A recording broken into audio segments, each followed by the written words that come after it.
Ladies, gentlemen, those in between, welcome to the official first session of Interstellar Dystopia. When last we had met, we did a little session Delta, which is a little preamblant tutorial getting the players used to the world, and a little bit of information that I will be going over and giving you a recap of. Now, originally our crew had been on an interstellar comm ship, basically trying to colonize part of the world, that got pulled into the gravitational forces of Mars and landed at what was known as Complex Saharah, though not without a hell of a lot of trouble, including to the point where our players were literally in combat with a monstrous entity with misshapen limbs. It all seemed like they were about to win the day with no issues until life support and their viewpoint closed to the dark.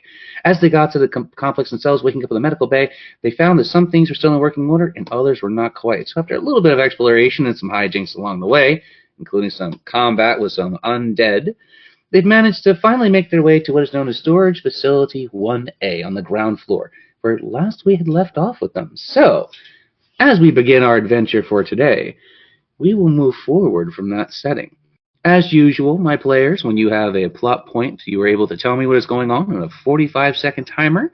Your role plays are timed, usually, it depends on how many people you have with you. If all three of you decide to play, it's 6 minutes. If it's 2 of you, 4 minutes. So, as we get that little bit of information on the table and we get all established for the future moving forward, we already have our turn order established, with Celestia being first, Sir Bell being second, and Jack Blackman being third. So as the world slowly comes back into focus and little sounds that automats are running off, the gentle breeze from the inside the biodomes itself is kind of keeping the air fresh, and you can just smell the wheat and the solar collector and even the fresh water from the Infiniwater creator. So, I ask you, Celestia, as you are starting us off today, where would you tend to have your perspective? Now, as you first came into the storage facility after dealing with the irradiated zombie and some of its other cohorts in last session, you kind of noticed that it was a flat, slate gray interior, kind of like concrete-esque, right? With various segments kind of put off. And you notice that it says Floor 1A. It's up to you where you choose to explore. So, do tell me, where do you guide our adventure today? I would like to just look around, see what's over here. Then if you would, please do for me an investigation check. And let's see, the challenge for today to start will be a natural one to start the day. Oh, how wonderful. I say in pain as a DM, but please roll anything on the dice and you're guaranteed to pass this check. Roll a 1, please. Yeah, I got the 7. That'd be funny if you pulled a 1. What did you get? A 7, you said? Yeah.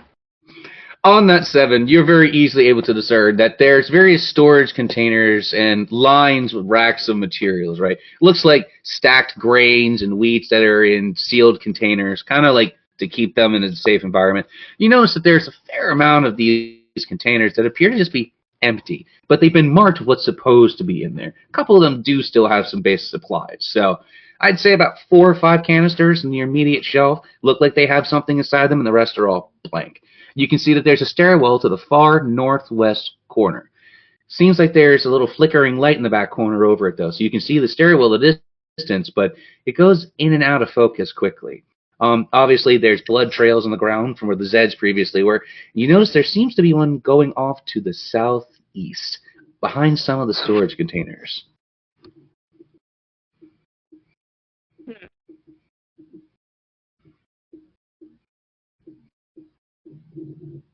I would like to cautiously follow the trail. You want to cautiously follow the blood trail to the back containers? Yeah. Making sure, because when your audio cuts and stuff, I try to fill the gap, as you're aware. So, I'd say that's within 50 feet. Due to the fact that you're on Mars and gravity is not quite as strong, even if you're inside the biodome, you still have to deal with the fact that gravity is still not quite it is. So you can easily reset on normal movement. So I'll easily let you get that 50 with no issues, okay? You'll still have to expend a dash or something if you need to go further, but basic movement, I'll give you an augmented 10. Everybody has this while you're in the vacuum of space, or you're in the facility on Mars. Okay? Just keep that in mind. So, you very easily, step by step, a little bounce in your step as you kind of glide soundlessly through the vacuum of space. You step once, twice. Finally, your boots kind of soundlessly clack together. As you come to a stop, you peek your head around the corner. It's not a great scene. There once was a very healthy person, now is a blood-spattered corpse with bits and pieces laying in various spots around the walls and the floor. You can see there's a bit of him over here and a bit over there, and some even up on the ceiling somehow, and it doesn't look like it was a very good interlude that got him there. You see that there's gouged marks along the floors and some of the racks, deep claw-like shapes, jagged, not clean. You can see that there's a little glinting something or another attached to the top left corner of the skull that is still on the floor at the base of the body. It seems to be like a neurochip of some kind.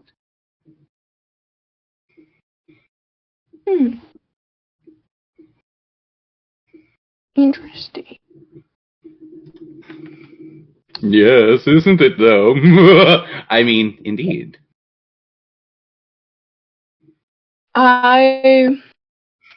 I would like to inform the rest of the party.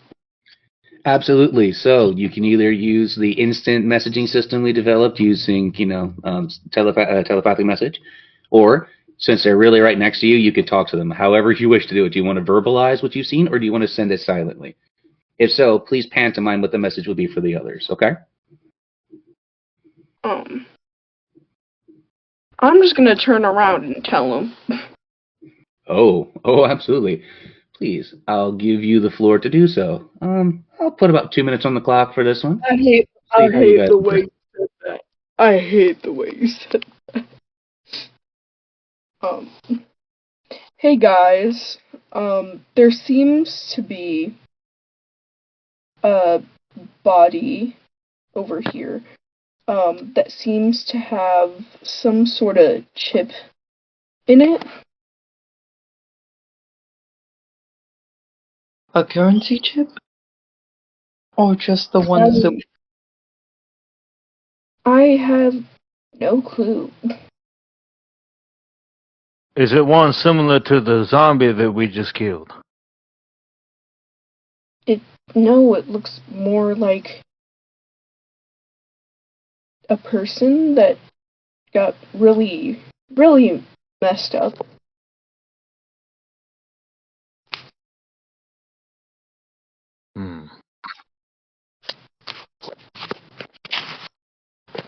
Did you see guys... anything else around it? Not yet. I haven't really got too much closer. As you three are conversing, there's a very slow, solid, but steady thump, thump, thump noise coming from upstairs. But Sir Bell, as you are running your scanners always in every direction, please roll for me an investigation to see what you noticed that might have been missed already. Challenge to beat? Not 20 from the DM. Please, match me. Please. 14. Ooh, what about, did your proficiencies include it either, or is that just a 14 on the die? 14 with proficiency. 14 with proficiency. I don't believe at this level you have enough guidance to try and match me. You'd have to get a 6 on the die, correct? Just to have a prayer? I got a 10 on the die and then 4 proficiency. Okay, that explains that.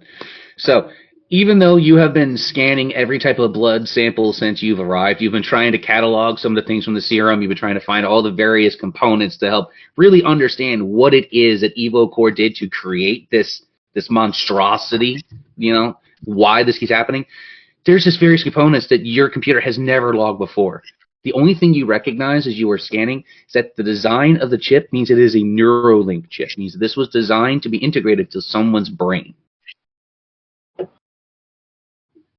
Question, is it the same as the ones that we have that convert the credit ones?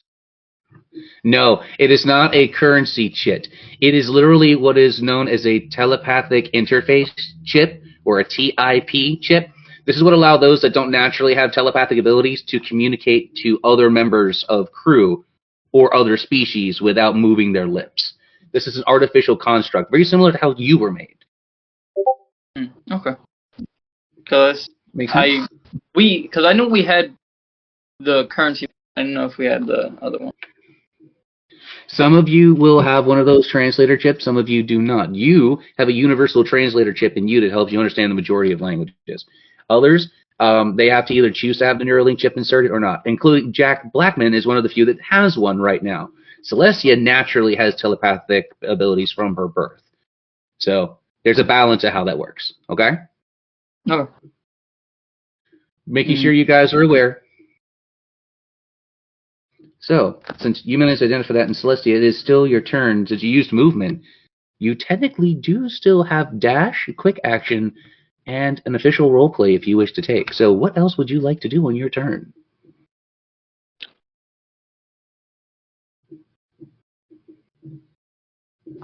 Just pass it off. You just going to pass the torch? I'm going to pass the torch. I'm just making sure, again, your audio clicks a little here and there. I just want to make sure for clarity so our listeners, when they have the opportunity, get a chance to enjoy too. That means we're going to popcorn that over to Sir Bell. So, Sir Bell, you have been running some diagnostics, getting a little bit of information about things. There's still that steady tapping, that bang, bang, bang. Only this time you notice that it's got a little shrillness to it, like something's rhythmically hitting metal, not just like a dull, unusual thumping noise. Like it's a little more clear. Well, first, I would like to investigate the body if possible.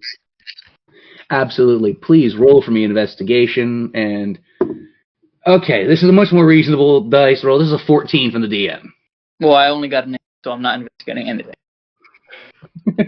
I will allow you to re-roll that. Can't wait for it to be another 4. Who would have thought? It's a 5. So it's 9. I tried. I honestly tried. All right, so your processor has just been constantly bogged down by trying to identify all these things in this serum, trying to understand where the Zeds are going to be coming from next.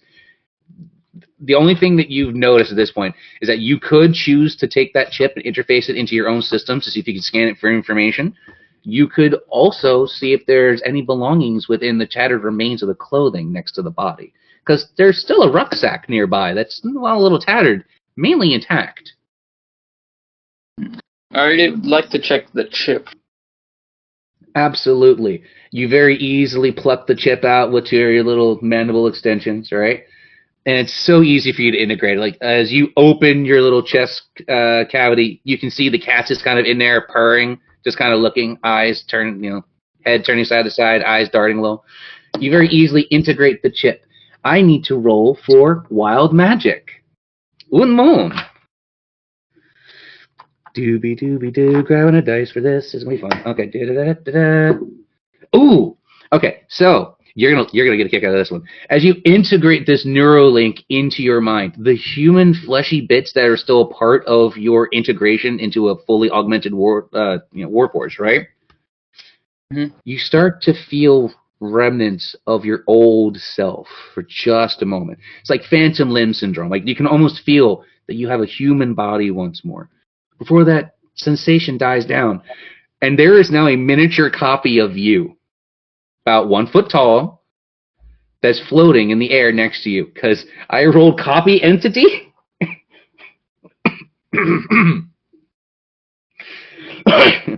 So there's now it's a mindless version of you, mind you. It has no autonomy of itself. It'll listen to basic commands. It's just a little miniature drone version of you. Like there's just a mini Sir Bell. As soon as I see it, we both go, "Good day."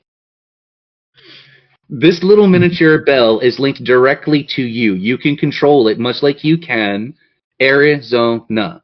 So you can send this out with very simple commands, and it will obey. It can move up to half of your movement. It has the same health stats as Arizona, but it can integrate with Arizona. The two of them can combine later down the line, and we'll discuss that if we ever decide to play around with that concept. Just keep this in mind for your player notes, okay? Okay. Every piece of technology here at Sahara Complex is strangely integratable with you in particular. Something you're noting in your data logs. Okay. Anything else you like to do in your training? You still have some decent movement. You still have roleplay if you choose to roleplay with a character. It's up to you.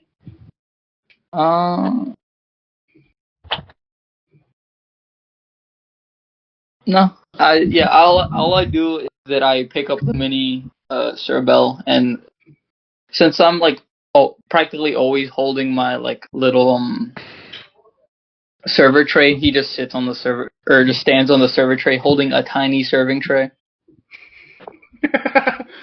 It's Traceception. I love this. The amount of drinks. Well, if that's the case, then we will popcorn this over to Jack Blackman. Security Officer Jack Blackman, the only judge, jury, and executioner here in the wild Space West. Do tell me, my good man, after some unusual interactions, including watching one of your allies literally get a little clone of themselves going on, what do you do? How do you take in the situation? You're not far from where the blood trail is. You could very easily either investigate what's going on with the body, or you could choose to go upstairs. You have augmented movement in this space. You're on high alert, so that gives you an extra 10-foot space, plus the fact that you're in space, so you have less resistance to movement. You can go even further. Okay, so first question. Yep. Do I have enough movement to examine the body and go upstairs? Absolutely. The fact that you're in less gravity than normal means that you could use a half leaping action to make it to the body easily, and then leap the other to then use your physical movement without leaping as a bonus action to go upstairs. Heartbeat. Remember, this is space. You can have fun with it. All right, so I'm gonna investigate the irradiated zombie corpse. That's what I'm gonna do. That means I need my other loot pool. Lovely. Let me get my associated dice for it. So, first you're going to do your investigation roll for me. All right. That's a 5 from the DM. Okay. So, overcome a 5 first, just to do the basic. I have a feeling it'll crush us on the park. But just for, posterity's sake, roll for me higher than the 5. The higher you go over 5... Oh, okay. So since you quantified that by 2, I need to double my loot pool dice. Hold on. See, every time you go over a certain magnitude of multiples above the challenge, if you are able to, I will increase the loot die, so you will get more loot. Simple system, right? Oh! My loot dice are both D12s, and I just maxed on both. Oh. So as you were looking at the irradiated zombie's corpse, you noticed that there was a fully loaded bandolero across its body. You managed to avoid hitting any of the rounds on it with your shots. You were so precise.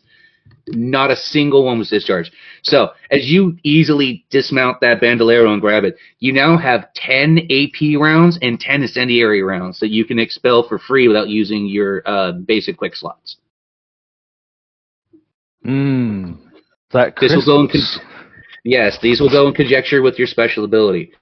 But it's what rolled on the second one you're going to have a lot more fun with. I will give you a choice. Because what I rolled is spawn, mythical or higher weapon. And we're only in the session 1, so I'll split the difference with you. I will roll for 2 common gear instead of 1 mythical, because at session 1, I think it's a little broken. Yeah, it is. In return, I'll give you an extra 1,000 credits to go along with it and make it a fair deal. All right. Very well. 2 common rolls. Add an extra grand's worth of credits to your chit. All right. Oh, wow, you're even rolling good in the common department. Okay. So you know that wonderful third pistol you sometimes have to use your mouth to fire? Yeah. I just rolled for augment 1 weapon, and since your other 2 were already augmented and your third one wasn't, congratulations, this now does an additional 1d6 radiant damage. Jesus Christ. So there's your augment for 1, and your second common. You find an entire sealed canister of rations, okay? Emergency rations, one for each of you and your allies. These rations can give you emergency HP as well as emergency movement speed if you consume one. Hunger itself isn't as dynamic I use, but there's benefits to eating certain things in my world. Make sense? Yeah, let me write that down in my notes. Absolutely. Take the time you need to in order to put that into your notes, and then we'll address what happens next. For everything that is good must have a counterbalance.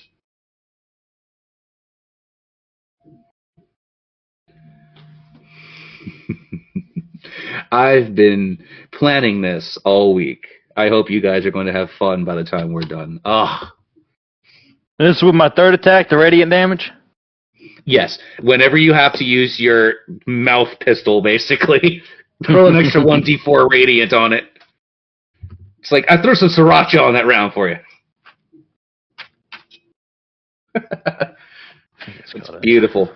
Slowly, you guys will see what's coming, I hope. Or maybe you won't, and then you'll have to roll well in order to survive. We shall see. Okay. So, let's see, after examining the corpse, I'm going to go upstairs. Absolutely. As you very easily make like a bounding leap, just kind of like gliding through the air. You even have enough time to pull one of your space red cigarettes out and light it in midair as you are floating towards the stairwell. All right? Do me a favor. Do me an acrobatics roll, and I'll give you advantage. Ooh. That is a 3 from the DM. I'm pretty certain you're going to do this very easily. Dice, why do you fail me so? Let's see. Changing dice. So I have a 10. Oh. So you managed to double over plus a little bit because DM rolled low, right? So as you were inhaling that space red, right, you take a second to relax. You have enough time to very easily catch your boot on the stairwell and just use it to jettison yourself upward, avoiding the stairwell entirely and going to the second floor, where you just kind of like very easily and gently float down to land on the stair. Your, cobbled stone, your boots, right? They click on the floor, they click on the tile. And as you hear that click echo, that click, you hear that thumping and that banging all too loudly. Like, it's not even a couple of feet away from you. You hear clang, clang. It sounds like something metal is hitting metal. And you can hear an unusual static in the background, like some type of audio device is trying to play, but it can't get past the interference from this clanging.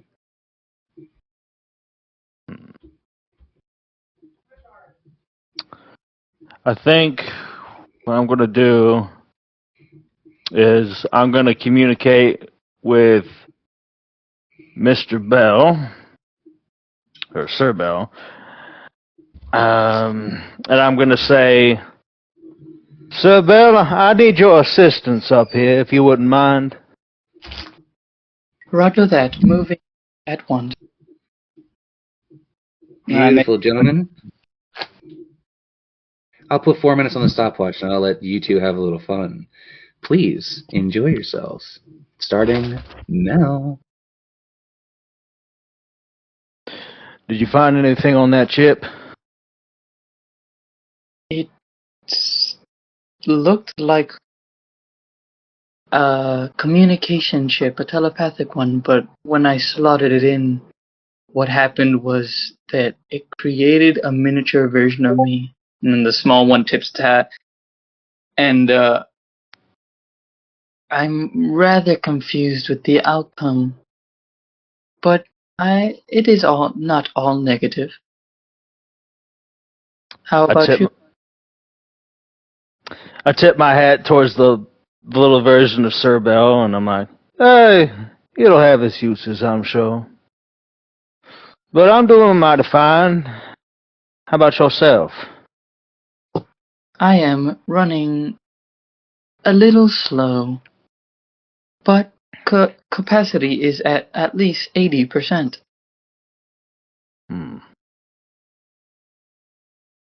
You can't do self-maintenance? I am actively working on it.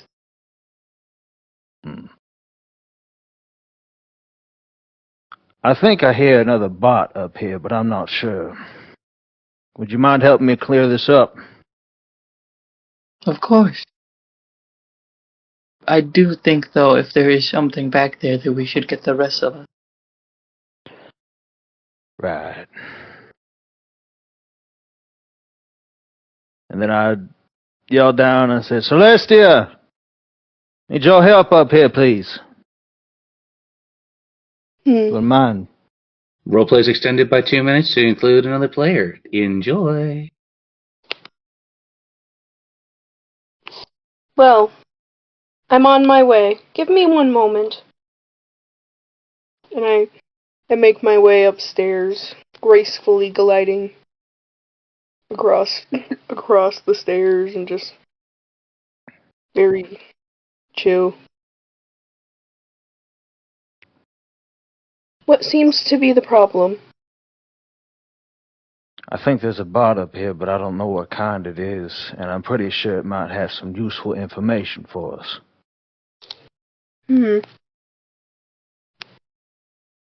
So you think we should check it out? Yes, when I was down at the administrator's office, of course he was dead.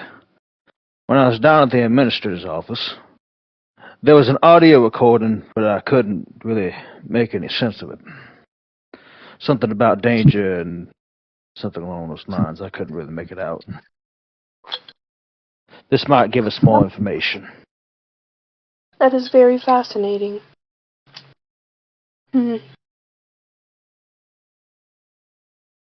We should get going, though.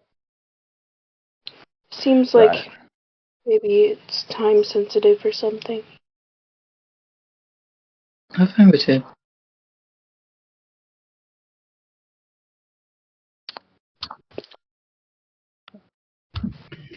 As you three collectively decide to start looking together, the banging gets louder and louder and louder until suddenly it's all quiet.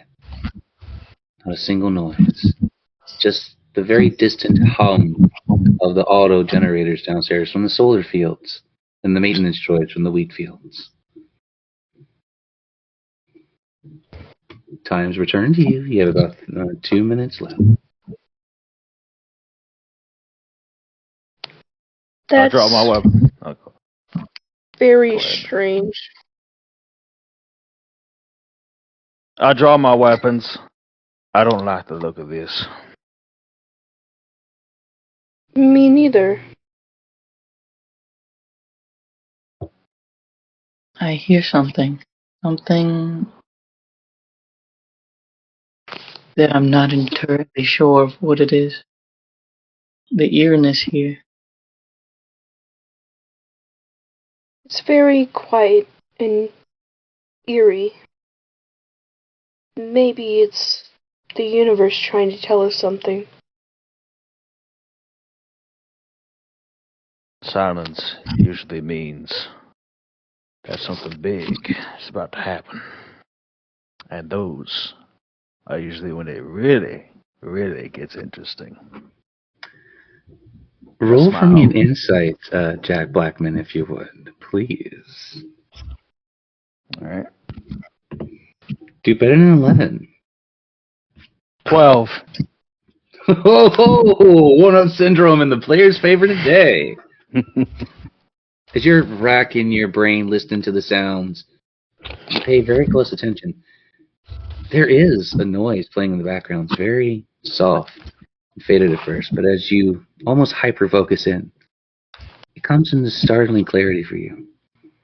My friends, I've been waiting for every one of you to join us here at Saharah Complex. We put a lot of work into making this a type of space everyone can survive in. Now then, my friends, join the future.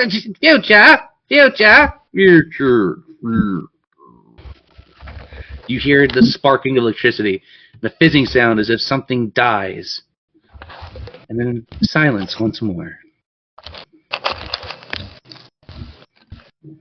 Well then. We've heard enough of him anyway. It's just like on the ship. Ollivander.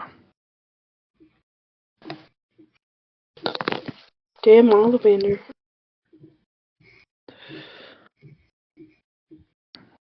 I hope to God we find him. I want answers. As do I. Do you choose to investigate the direction that was coming from? Yes. All right. Very easily, you were able to kind of hop through the air towards the corridor where you heard the noise. Roll for me an investigation, and I'll give you advantage, since you very easily heard the broadcast that was going out. That's a 7 from the DM. That was almost a 1. That was inches away. 18. Oh, you smashed it by double. Beautiful. Allow me to do a little quick calculation, make sure I give you the appropriate information on this one. So, as you're kind of gliding to a halt, just the very light left from your space red and your lips is illuminating the hallway a bit, giving it like a little darkish hue. You see that there was indeed a droid, service droid to be precise, but its entire chest cavity has been ripped out. There's wiring left everywhere. The audio came from a speaker built directly into the back of the unit, almost as if this thing was meant to give messages around the facility. Something has decided to rip out its components. Little pieces of servos and wires that are still trying to make incorrect circuits flash and spark electrical surges until it sputters and dies entirely.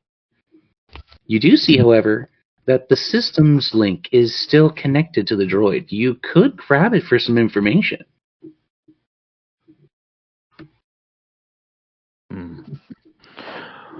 Will it damage it in any way if I remove it? At this point, the droid is completely irreparable, so whether you take it or not, it's not going to make that much of a difference in terms of what can be done to it. Okay. Like, this thing was shredded like yesterday's tin can, man. Yeah, I take the... What was it again? The memory core? The memory core, yeah. I take the memory core out of it. I think it's the memory core. If not, we're making sure it is. When we get an editor, we'll make sure that it's all clean. But yes, you grab the memory core, which is, as most robotics are you're aware of in this universe, there's like a little processor that keeps track of things from like the last couple of logs.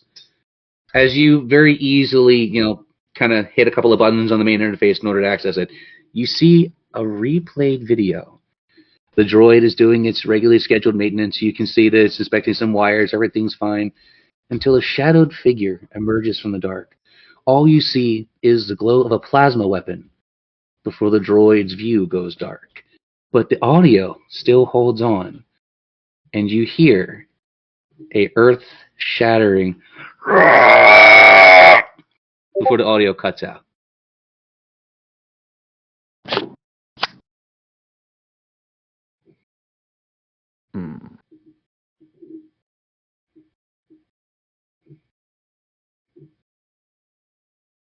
I don't say a word because I'm deep in thought at this point, and I hand the memory core over to Sir Bell, and as if like you know what to do with this. And then I look at them both, and I say, "Who wants to go on a field trip?" I would not be opposed to taking a trip of sorts. Also, the chip, I just open my stomach and throw it in there. So you grab the memory core, just toss it into your central processor, just to kind of like go over the data in the meanwhile.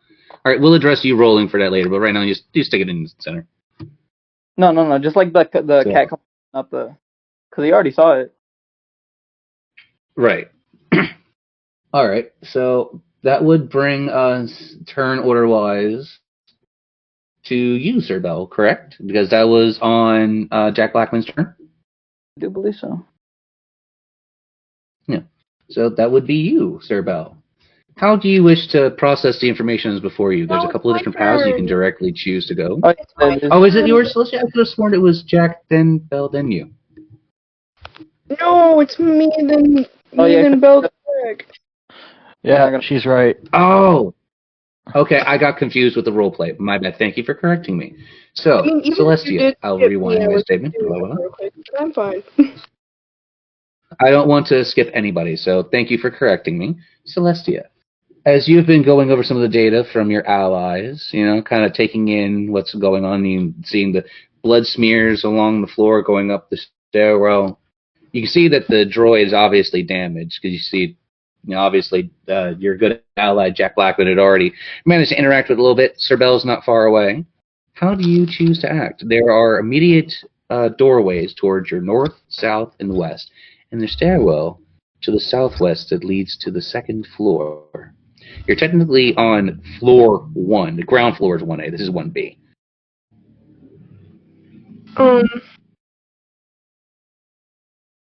I'd like to see what's north. Please roll for me investigation, and I will give you advantage. That is a 3 from the DM. Oh, dice, you hate me. You hate me so. I got a 6. Hey, at least you managed to beat the challenge. So your eyes kind of like adjust to the darkened space easily, kind of like a little Doppler effect, if you will, as they like pulse out a light and you can see everything.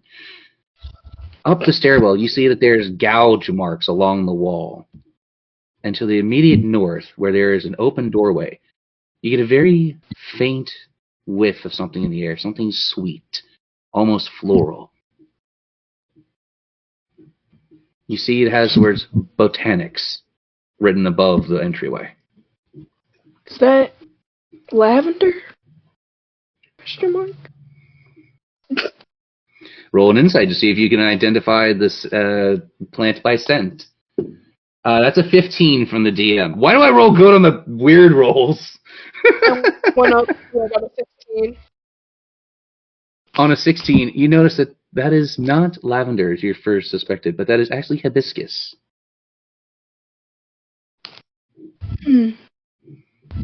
My second favorite flower anyway. Seems as if there's some type of early botany and herb growing going on in this particular room set.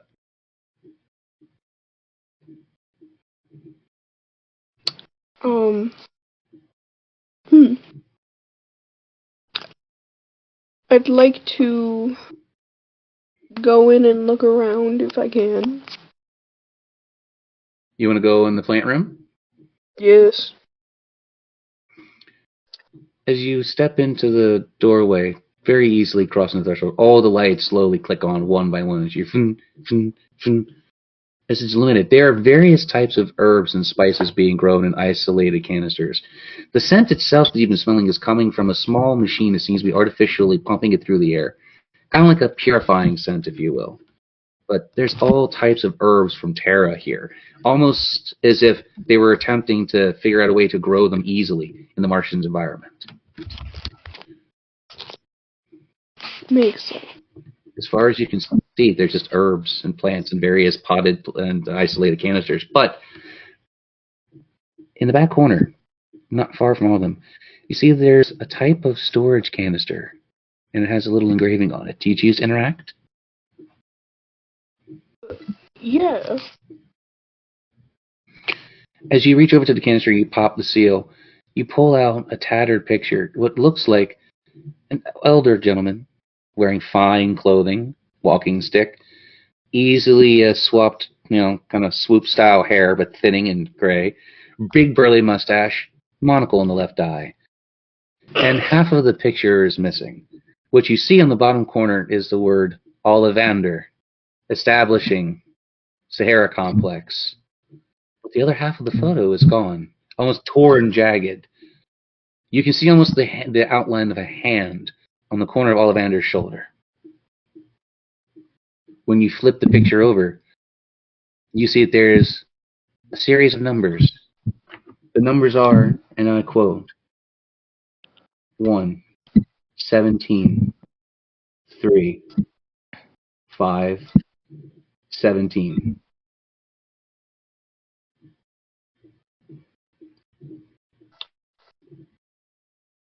I'm gonna have to remember that. Keep track of that. I've already written it down in case we need reference point. It's in player notes for today. But those numbers will come in handy later. Nice. Neat. I sigh. Damn it. Ollivander again. There's something seriously with this guy. Mm-mm. I look at the photo and I'm like, he looks like a board game character. I can't place it. Is it Battleship? I don't know. Oh, Monogamy. Yeah, that's it. Monogamy. It's Monogamy. Yeah, he looks like that Monogamy character. You mean Monopoly? Also, Jack, No. when did you come into the room? You scared me. I saw the picture and I was like, I know that man. He looks like the Monogamy guy. Yeah. Monopoly. It's also, Monogamy. You scared the shit out of me. Where did you come from? I tend to do that sometimes. I'm sorry. Where did you come from? It's this Monogamy guy. Yeah. Monogamy. You stash the photo in your little satchel bag for later. You can review it, and the numbers are written on the back at any time. Okay. I was just peering over. Yeah. That's great. Yeah, I was just peering over his shoulder, just looking like, what you looking at? Didn't say a word. As Celestia nearly jumps out of her skin in surprise, you're laughing. Sir Bell is kind of floating in the background. You hear a bellowous roar coming from upstairs. Like, this thing is, whatever it is angry. And it sounds very familiar to you. Very particular, Jack. In fact, the last time you heard this noise, you told that son of a bitch, and you didn't get a chance to finish your sentence. Yeah. Please tell me it's not another one of those things and I gotta kill it again. For love. Oh. It appears Celestia, do you choose to head upstairs? Yes. Yes, Oh, Celestia very easily makes her way towards the stairwell, very slowly starting to go up. Obviously, Jack, seeing this, is quick on the heels. It's not even a question. They know they're heading to action. Sir Bell is floating silently, keeping an eye and a digital sensor or two on things. That'll bring us back around to Jack, if memory serves correctly. So, Jack, my good man, as you're slowly making your way up the stairwell after Celestia, I thought it was Bell. roll for me an investigation. I thought Bell would go. Was it? It's Celestia, then Mr. Bell, and then me. I wrote it backwards in my book. I am so dumb. Thank you. Sorry. Mr. Bell, think outside the bun, if you will. Please. I'm sorry. I literally looked at the wrong list from the other day because I have two sets of notes open. I'm stupid. If you would, as you were, following your allies, how do you take in the scene before you? There are some doorways you can access before going upstairs if you wished. Could I like technically have like not even 3 bodies, but just like 3 things that I can like active control myself, Mini Bell, or Button. I'm still workshopping which name I want to call him. Or Ari. Can I like split them 2 up and then follow behind the other 2? Like follow the main group and then split those. Okay, I'll allow your main body to follow the 2, but you'll have to use your actions as the little ones if you're leaving them behind. Yeah. Okay, so your main body slowly is following up the stairway with the others, but your perspective splits into 2, as you are now, one half of your mind is in Mini Bell, and the other half is in Arizona. How do you choose to send them? You said there was some unexplored rooms. So one goes into one room and one goes into the other, or tries to, depending if they're locked or. Okay, so to the east and the west doors, basically? Yeah, just to like look around. Okay. So, roll for me a d4. 1 to 2 will be Minibel. 3 to 4 is going to be Arizona. Okay. I got a 1. So, you're in Minibel for your first perspective. You've silently kind of glide through the open doorway. The lights don't automatically, click on because it's not sensing a body pressing because, it's looking for body heat. You very gently fly the body over to an interface, hit a button, and all the lights come on. You see this is a sleeping quarters of sorts. There's all types of bunks, beds, storage containers, things like that for personnel and crew. But there's no bodies here. Seems as if people didn't get a chance to really use this much. There's not even a disturbed, cover on the beds. Doesn't look like anybody's been through this area in a while. So it's pretty inundated, pretty safe space for now. You have now found an official place for resting where you can take a long rest and recover in half the time. So that means our perspective pops over to Arizona. Arizona, as they very slowly pad their way step by step into the next doorway, there is no light at all. There is no way for you to interact with the light. You're going to have to do for me an investigation roll through the eyes of the cat to see what you can see. And this is disadvantage to you being in the dark. I got a. That's a 13 from the DM. Look, the what? I got an 8 with modifier. I only got a 4. Ooh. I'm afraid your robotic cat senses are not able to pick up any movement in the dark. You're just kind of stumbling around in the dark spaces as Arizona currently, just kind of bumping into things. Nothing is, breaking or damaging, but you're just kind of like thumping off of item to item to item in the dark, as cats will often do. Yeah. So those are your 2 movement actions. You still have potential roleplay you could do from your main body if you wish. No, I was gonna say, as I am, my visuals are separated. My body just ran out of like completely being quiet this whole time, and then all of a sudden I go, there is a place to go rest, and there is also a room that is very dark nearby. Perfect. Now I should have it correctly. We're coming to Jack Blackman, correct? Mm-hmm. Yeah. Beautiful. Since Jack is the only available character at the moment for you to roleplay with, if you wish to, Sir Bill, you can. Otherwise, we will pass turn. I mean, it would just be that. It would just be relaying information. Good to know. Perfect. So, Jack, as you're taking in the data that's being processed by your ally, what do? I'm curious. You know he's gonna want to go looking for a fight. He's gonna want to see what's upstairs.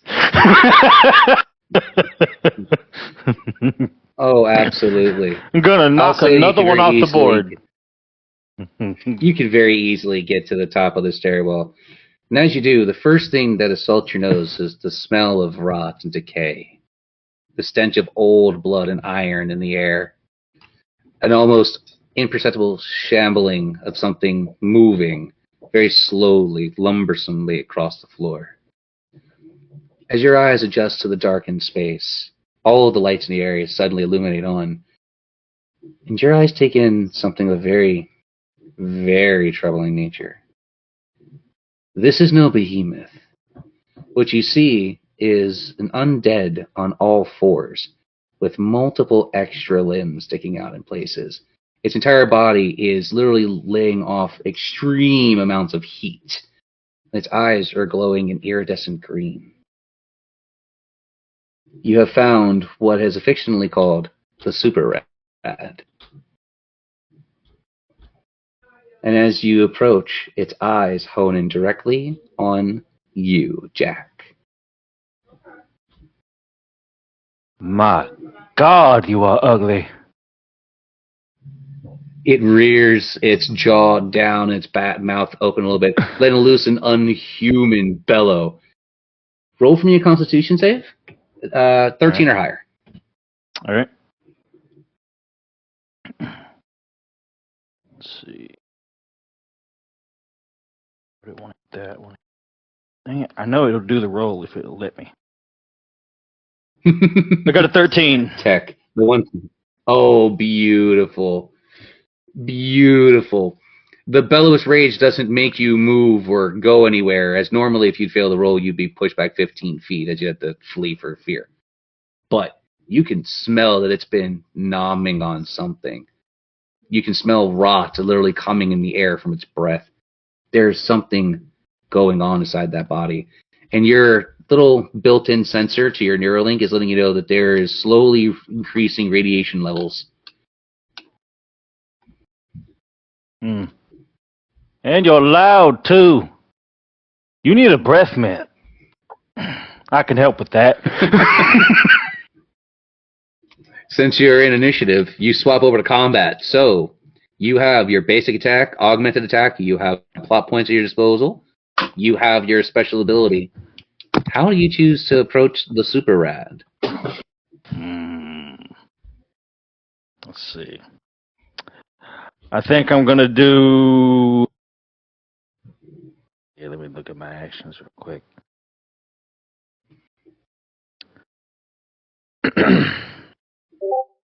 What was my notes again?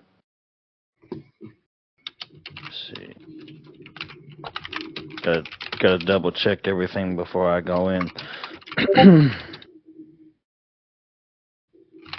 I do.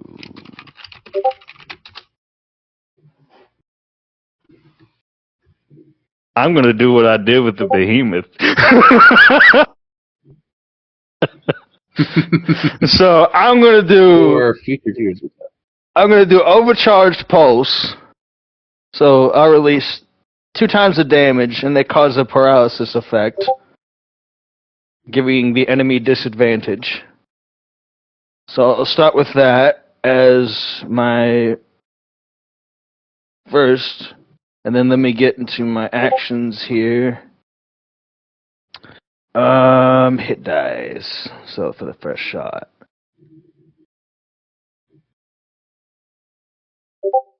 15. Beautiful. That hits. Creature's AC is a 14. You just managed to squeak out over one. I was literally updating my notes as you were rolling. So roll for that beautiful damage. And of course, the disadvantage to the creature has been applied. It now will have -1 when it tries to roll for any of its attacks, saving throws, con saves, anything of that nature. Let's do this. 4. Wait, that's times 2, so that's 8. 8 damage. All right. So that's the first shot. Right. I'm updating the HP pool as we go. So, second shot. Ooh. Second shot is a 6. Wait. Yeah, it's a 6. So it doesn't hit. So it's a miss. Oof, afraid not, but at least you managed to put a little damage on it on the first shot. So as your blaster fire kind of hits into the zombie, you can see that the body kind of like makes it fizzle almost. You can hear it's like a searing noise as the plasma that makes up your energy interacts with the radiation coming from the zombie, and the two have like a little fizzling effect. You're doing damage, but it's not burning the flesh. It's burning whatever is keeping this thing going. You notice its eyes brighten a little bit as it absorbs some of the energy from your shot.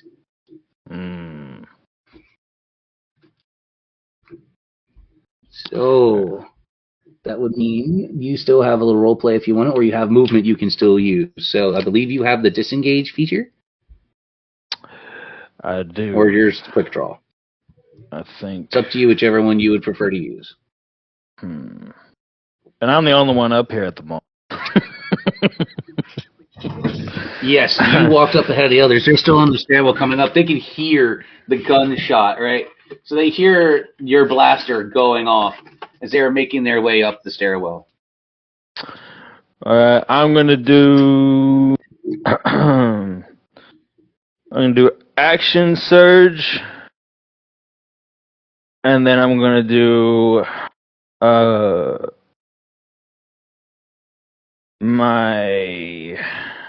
gonna do a trick shot, and I'm gonna do violent shot. I'm gonna do 2 charges for that. So each for each. And I am going to roll. Ah, shoot! I missed. I got a 10. Fired, but you missed.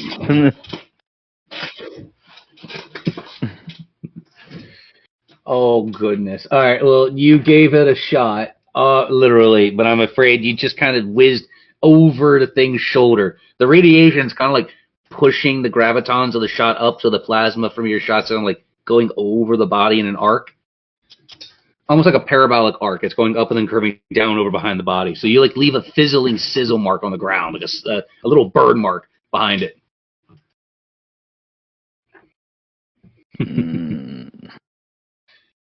And that would bring us properly over to Celestia this time, right?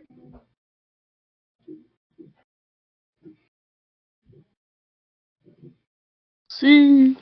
So, Celestia, as you are slowly kind of trying to catch up on the stairwell, you hear the sounds of the blaster fire. You can even hear Ellie going, "Damn it, I missed!" off in the distance. What do you do? Ready myself for battle. All right, so you ready yourself for battle. You've got your spells ready. You've got your breath weapon ready. What does it look like, though? What are you going to do once you get up there? Because you still got to use part of your movement to get up the rest of the stairwell.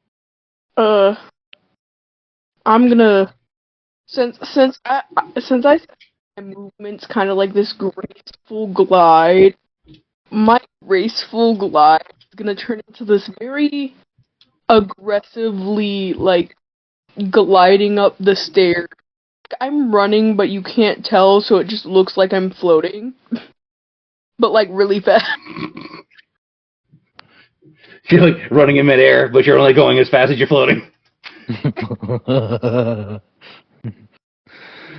That's beautiful. You're like, I'm going as fast as I can. Slowly, still moving in space because gravity. Hurry! I love it. You make your way up. It's still graceful. I'm dying up here. I missed like 2 shots. I'm scared. Well, you guys did the last time, so I don't want to hear about it. It's not my fault. As you come to like a very slow, graceful landing near where Jack is, you see this very unusual undead on all fours, almost kind of like a spider-like entity, right? But it is glowing all types of radiative at this point. It is literally making your senses tingle with how much radiation is slowly growing in the air. Like your suits are protecting you, but your senses can tell it is in the air, and it is getting worse as you go.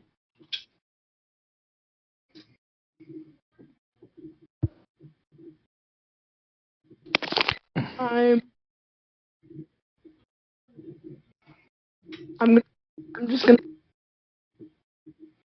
gonna look at Jack thing and then go off. Let's see what I can do. So I am going to attempt to cast Ray of Frost. Beautiful. Entity's armor class is a 14, so please roll your d20 higher than a 14 to hit it with that frost damage.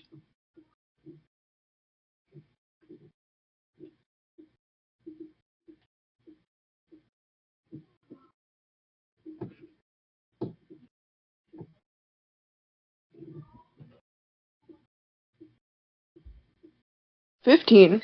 Okay. Beautiful. Beautiful. So please roll your damage for Ray of Frost. And remember, since the undead in this universe are susceptible to cold, add an extra damage dice on for it. Okay, so that would be that and that. Okay, so that's 14 damage. Beautiful. Creature is now at the new HP pool. You notice that some of that glowing energy in its eyes is kind of dimmed a little bit for being cold and frozen a little bit. It's not frozen over, but the cold definitely seems to have an effect on whatever this entity uses to power itself. You can even feel that the radiation starts to decrease a little bit when you do that. Keep that in mind as our perspective pops over to Sir Bell.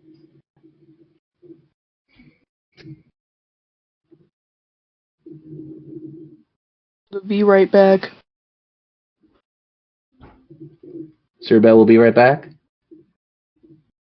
He's muted and did not say anything in the chat, so I'm assuming that he will be right back.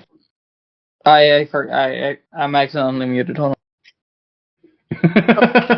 It wouldn't be D&D without various things going on. I accidentally muted myself and I didn't even realize. No worries. Look, this is the nature of D&D. Something is always going to be like that. So how do you address the combat that's on the table right now? You're aware that you're... As I hear the gunshots and see Celestia run up the stairs, I follow in pursuit. And once I get up there, I would immediately cast Bardic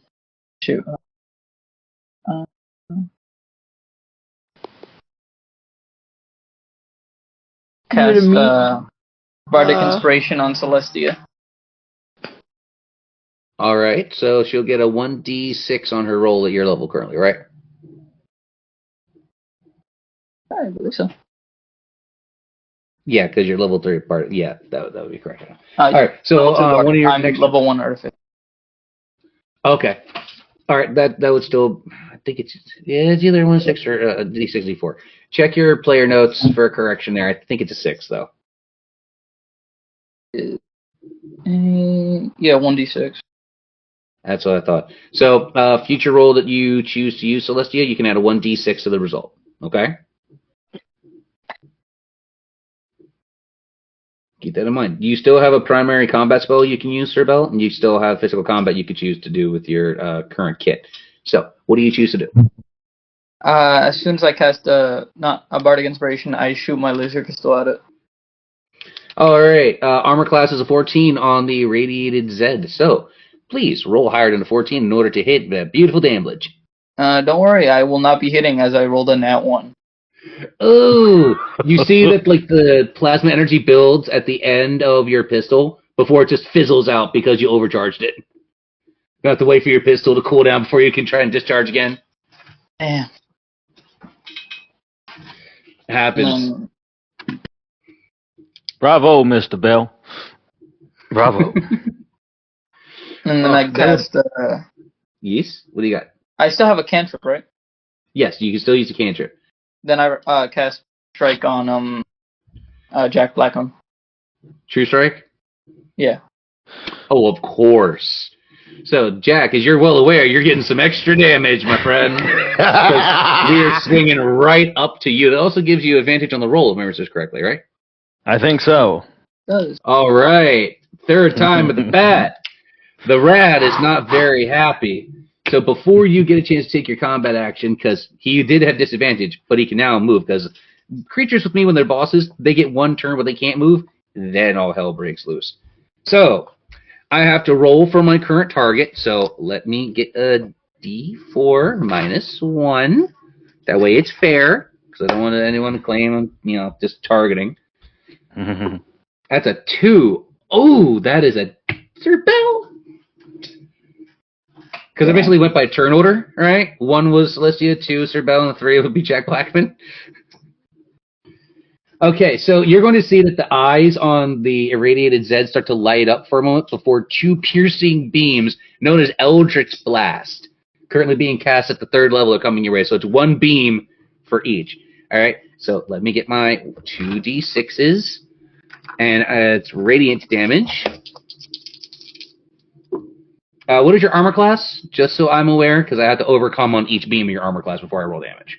I am 15 armor class. 15. So first beam from Eldritch Blast. That's a 8. Ain't hitting nothing, Jack. That one goes way wide. It doesn't hit Jack either, so you know.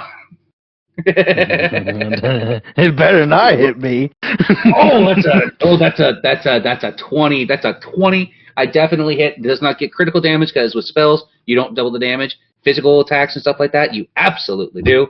Since this is part of, I didn't roll a nat 20 to hit. This is to confirm. So this is a dirty 20. Bosses do not get automatic confirmed crits. They have to land a flat 20 on a regular attack roll, not a reactionary, because this is a reactionary cantrip. So I'm just making sure you guys are aware. So there will be differences if you're like, why does it do this? Different parts of how combat works for me as a DM, right? So the second beam is going to hit, but it's only going to be regular damage. So I get my 1d6 plus a 1d4. That's 3 points of damage coming your way, Jack.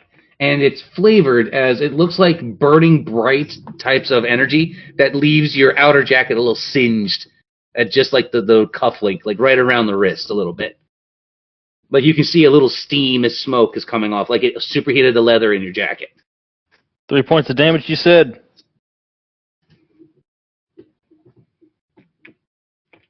That was 3 points of damage. You know this is it's radiant damage. So just 3 points of radiant damage. You shouldn't be weak to it, if I remember this correctly. Yeah. But since this is radiation, there's a little side effect. I need to roll from my minor wild magic table.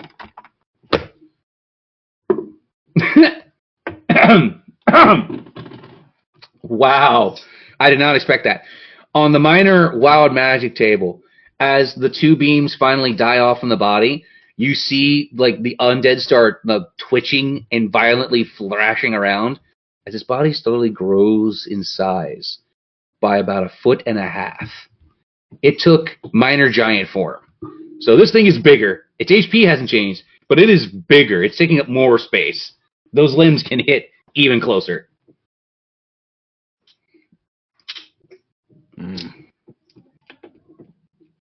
I recommend keep our distance. That damn thing ruined my jacket. That would bring us over to Celestia, right?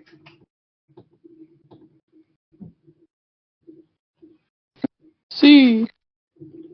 Celestia, you've seen your ally take a little bit of damage from this optic blast, flavored as Eldritch blasts, of course. You can even see that there's steam leaving his jacket like a superheater. What do you choose to do in this action? Remember, you have your usual movement, you have your basic combat, your spells, your cantrips.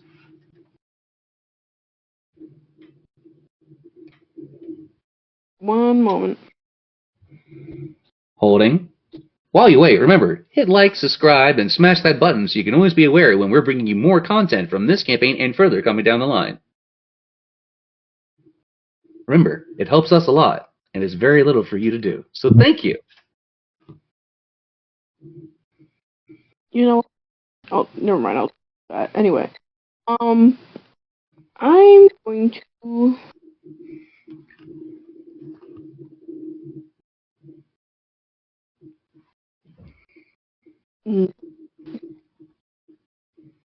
Let me roll for. Take your time and then tell me what you're planning to do.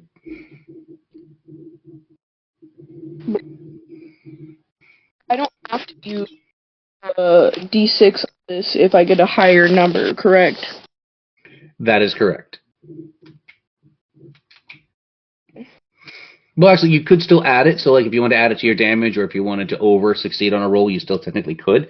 But you have a 1d6 you can add to any one of your rolls on your turn. And if you don't want to use it, you can hold on to it till later. It's good till the end of the session.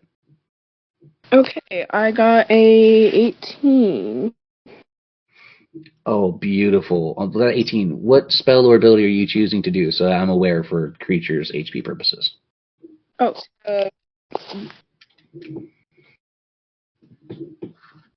get into a giant sphere. Yep. What does it do? Your audio cut out. Spear. Oh, you're hitting it with a spear? Yeah. All right. Spears, I believe, are a crit range of 19 to 20, unless it says differently on your character sheet. Please correct me if it does.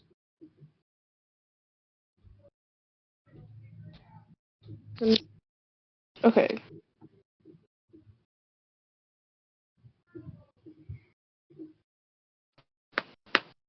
Well, if I'm using it as my breath weapon, it should take.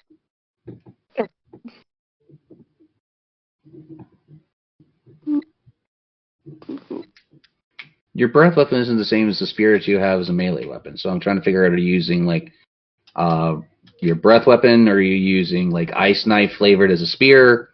Where's your defining line? Using it as my breath weapon. Oh, okay.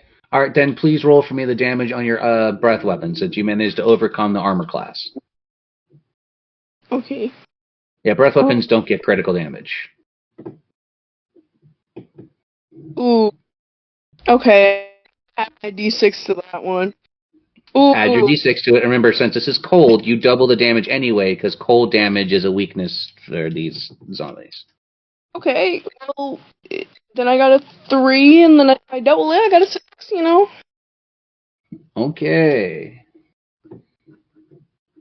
Creature's HP is updated. Beautiful.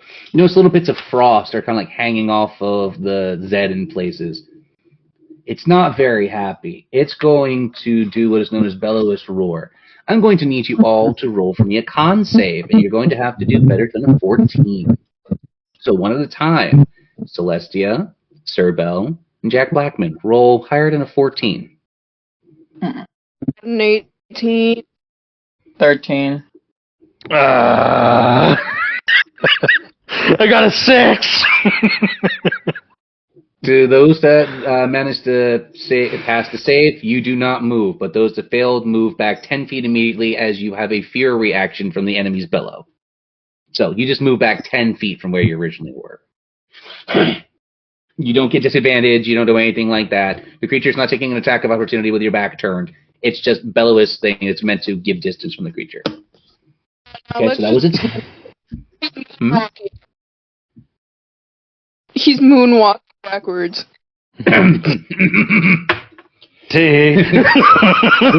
Legally distinct, walking on Mars.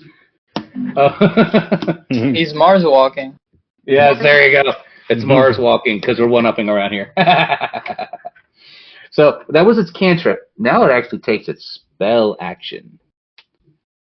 I need to choose 2 targets for using Enhanced Eldritch Blast. You see that there's like a pulsating core in the center of its stomach that's putting out extra energy as its eyes start to power up. Target number 1, literally, Celestia. Target number 2, Sir Bell. Well, damn. So 1 Eldritch Beam is coming at each of you. So that is a 1d6 plus 1d4. That is heading for each of you. First beam is heading towards Celestia. Your armor class is a 15, you said? Mm-hmm. Oh, wait, mine? Yes, Celestia. Actually, it's a 11. Ooh, okay. Thank you. This is even easier. Swing, bada, bada, swing, bada, bada. Here comes on that 1. No, it's a 17. Ooh. Yeah, I'm going to hit with the first beam. First beam is flavored as fire. That hurts me so much. That's 12 points of damage. You're an ice entity, correct? Yeah. It gets an additional 1d4 of damage. That's 13 points of fire damage total. Oh, Jesus. Yeah, feel the burn.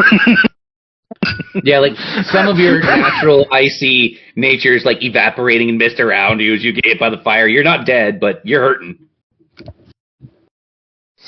Damn. And then that's Sir Bell is the next target, and that is a 15 on your armor class, correct? Yeah. All right, just making certain so I'm aware. Swing, bada, bada, swing, bada, bada. That one! ain't swinging for shit on that second beam. It just goes wide. Like this fucker just goes over there that way instead. Like it's aiming for the north when it suddenly goes west. Like just completely turns. You can even hear the sound effect. It goes as it goes around. By the way, did I tell you what my armor class was? I believe yours is a 14, right? It's 15. 15. All right. So I got two 15s and an 11. Oh, I'll be able to keep track of that one real easy now. All right. That expelled its spell and its cantrip for this turn. So that would bring us to Sir Bell, if memory serves correctly, right? Yeah. Yeah, Sir Bell, what you gonna do about that bullshit here? No one's hurt, right? Yeah, they're hurt all right. Celestia took some fire in the hole. Oh yeah, well true. Then I would immediately cast Cure Wounds. Actually, all right, please. Yeah, Cure Wounds. I'd go after her and Cure Wounds on her. Activating Medkit protocol. Use you Celestia feel a healing beam across your body. How much do you roll the healing for? 30. 30 points of HP. You have overhealed. The extra HP that you have that's over your normal HP pool, add to your temporary HP. All right.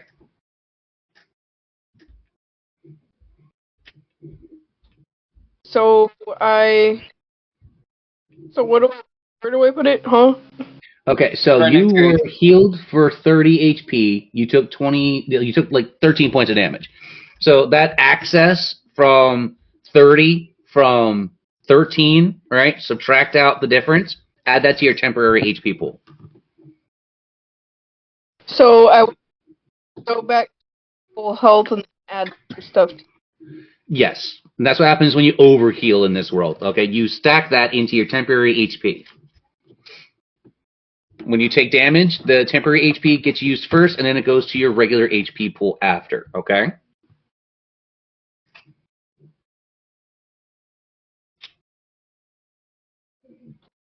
Fairly simple and easy, right?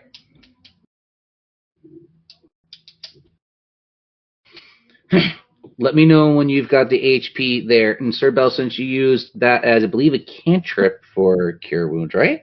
No, it's a second level spell. Oh, second level spell. Okay, so you burned one of your major spell slots. You still have your cantrip, and you have physical combat. So, what is it you choose to do?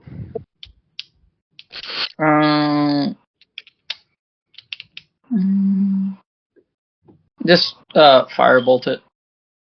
How did I know Firebolt was coming? Now, that doesn't have a casting range around you, right? I remember correctly from our first session, this is a direct line of fire spell that has no radius. Yeah, it doesn't have a radius.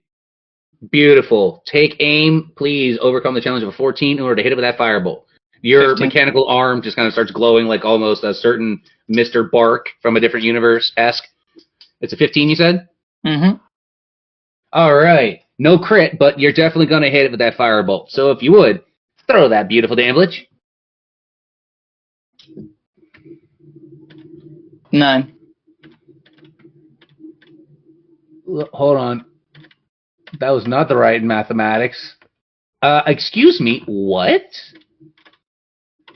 Computer, I think you had an aneurysm. There it is. There it is. Sorry, folks. My computer decided it was going to have itself a minor aneurysm. Had an Alzheimer's flare. I fixed it. We're good. We're good. We got it. All right. The creature is definitely in pain. You can see that there's literal flames ignited. The radiation itself is catching ablaze because it's starting to cause atoms to hyper-accelerate inside the burn zone. That's not exactly a good sign because you start to see that body is starting to glow real quick. I was actually just about to ask, could I do like an investigation or something? Is there anything like around us, like a table or anything? Oh, please do. Environmental scan, so this would be basic investigation roll. I did that 20 from the DM. 17. Please. As much as there are various like pieces of furniture and stuff around, like chairs, tables, so most of it is bolted in place in order to keep it, locked in place during space travel. So there's not a lot of debris stuff that you could use, but your senses are going wired, like literally haywire, as you're starting to see the Geiger counter function is starting to click, click, click, click, click, click, click, click, click, and you're starting to see warning of very large amounts of radiation growing from inside this particular rad. You said the tables are bolted down, right? Yeah, the tables are bolted down. You also notice that the color of the radiation is starting to shift from green to purplish hued. Could I do a strength check to rip the table off the bolts and then put it in front of us? Oh, absolutely, I'll allow it. Please, the challenge to beat is... Oh, and that one for the DM. Why? Why? I'm getting my table. It wasn't even that high. It was 6. Out of 6. Look, the DM rolled so bad. Like you're like all the servos in your body are like primed. Like the urgency in your code is I need this shield, and you just hear as you wrench the table completely out of the ground. You take a section of the floor out with it, right? So there's just now a hole into the bottom floor, just jagged metal there. And you've got a table that you lean in front of you kind of like a shield, right? I'm taking is what you're doing? Yeah, I'm putting it in front of all of us in case this thing bursts. All right, temporarily you maglock it into your free hand, so like it is now equipped to you as a shield. Okay. So I have serving. I'll be okay, and I'm not dying of radiation poisoning, but these people are gonna die. I understand. Make sure you add yourself a plot point for doing a very intelligent play.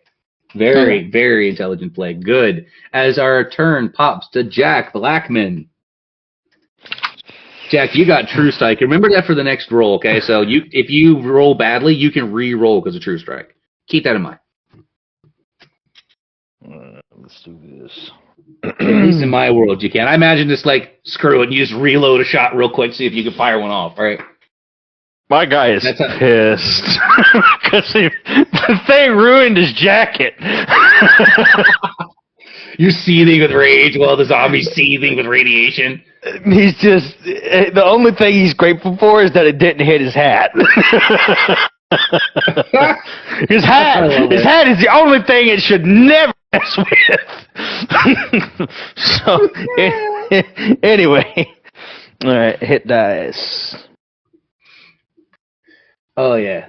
Tell me what you're going to do. Do tell. Oh, my God. All right, so hit dice is 24. Oh, hell yeah. You you confirm crit. So this is going to be double damage off the bat.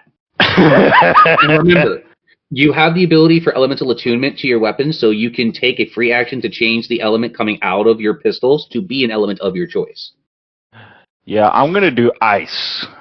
I figured you would. I was waiting for you to swap over from fire to ice. I'm like, when's it going to happen? Did he need to remember he could change ammo types?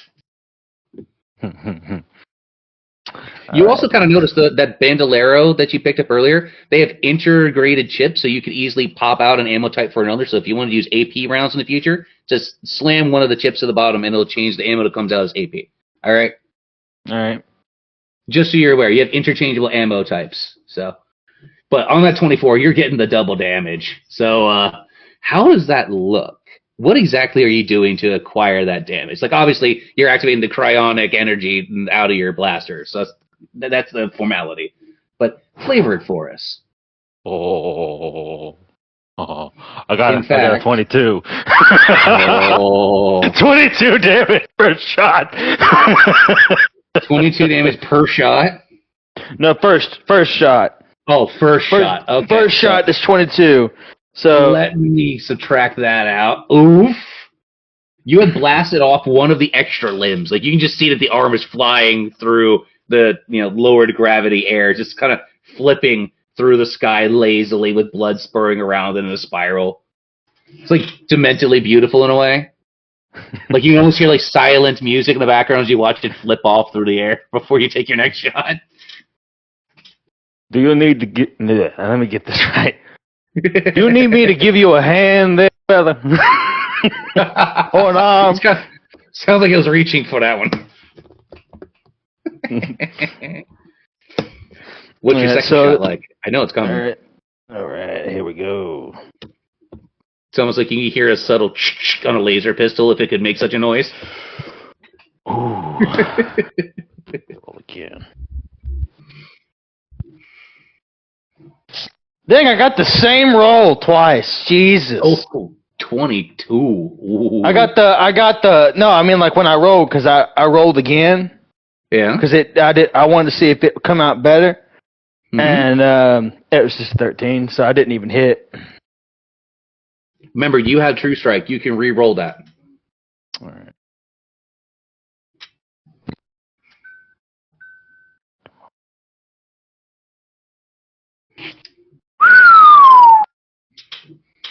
$23.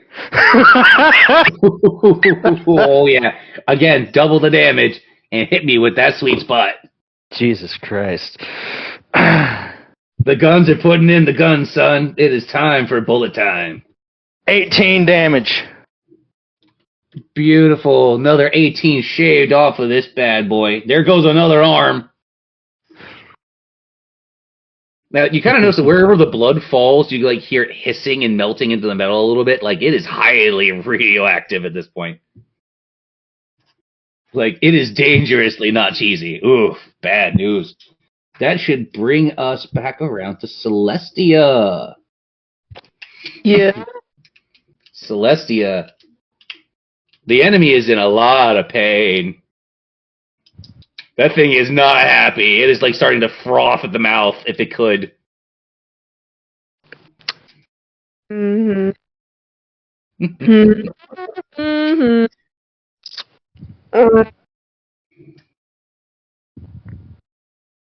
I'm gonna throw my ice knife at it.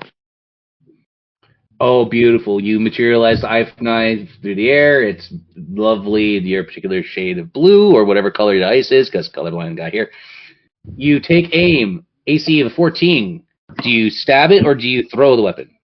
I throw it. All right, then make a ranged attack throw, which would be over a 14 in order to hit that bad boy.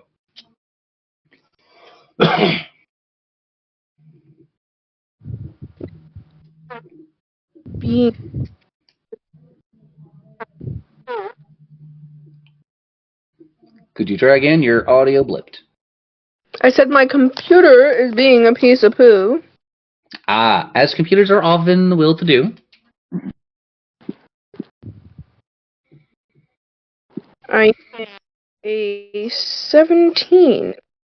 Oh, yes. Not even an issue for that armor class. And since it is an ice knife, ice is its weakness, please roll double your normal damage. So add an additional damage dice.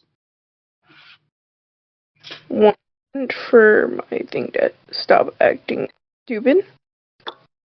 Okay. Happens. Wouldn't be D&D without trouble for you and me. 13 damage. 13 points of damage. Beautiful. You have placed the enemy into critical HP limits. It starts flashing various colorations across its body. You can see all types of spectrums of light leaving it. Every color you can imagine a chromatic rainbow-esque sign of danger, Will Robinson, and things beyond, is coming. Oh, for Pride Month. That should bring us to Sir Bell. And yes, I heard that.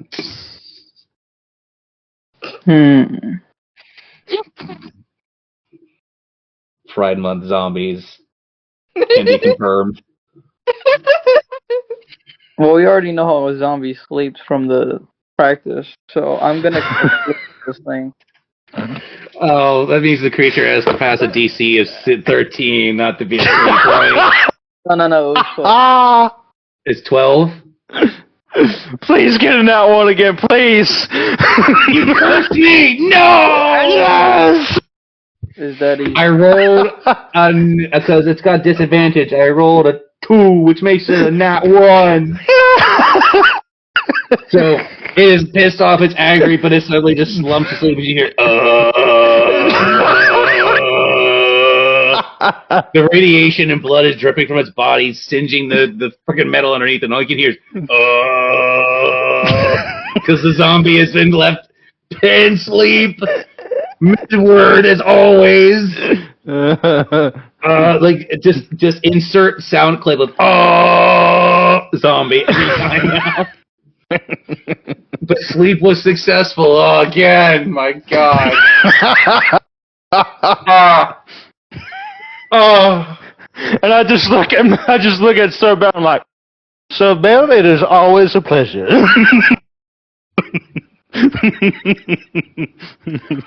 Oh man, that is gold. Sir Bell, what's your next action? Yeah, I just leave it there because if I attack him, he'll wake up. Because concentration, right? No. Just if I punch someone in the face while they're sleeping, they'll probably wake up. You know? It depends if it rolls high enough to wake the hell up, because right now it's going, oh! Oh, gosh. Okay. That would bring us back to Jack. Hell yeah. So there's a sleeping zombie going, oh! And trying its best to wake the hell up, but can't. It's glowing radiant. It's still, like, the colors of the rainbow that I can't see, that everybody else sees. It's just flailing across its body as it's asleep.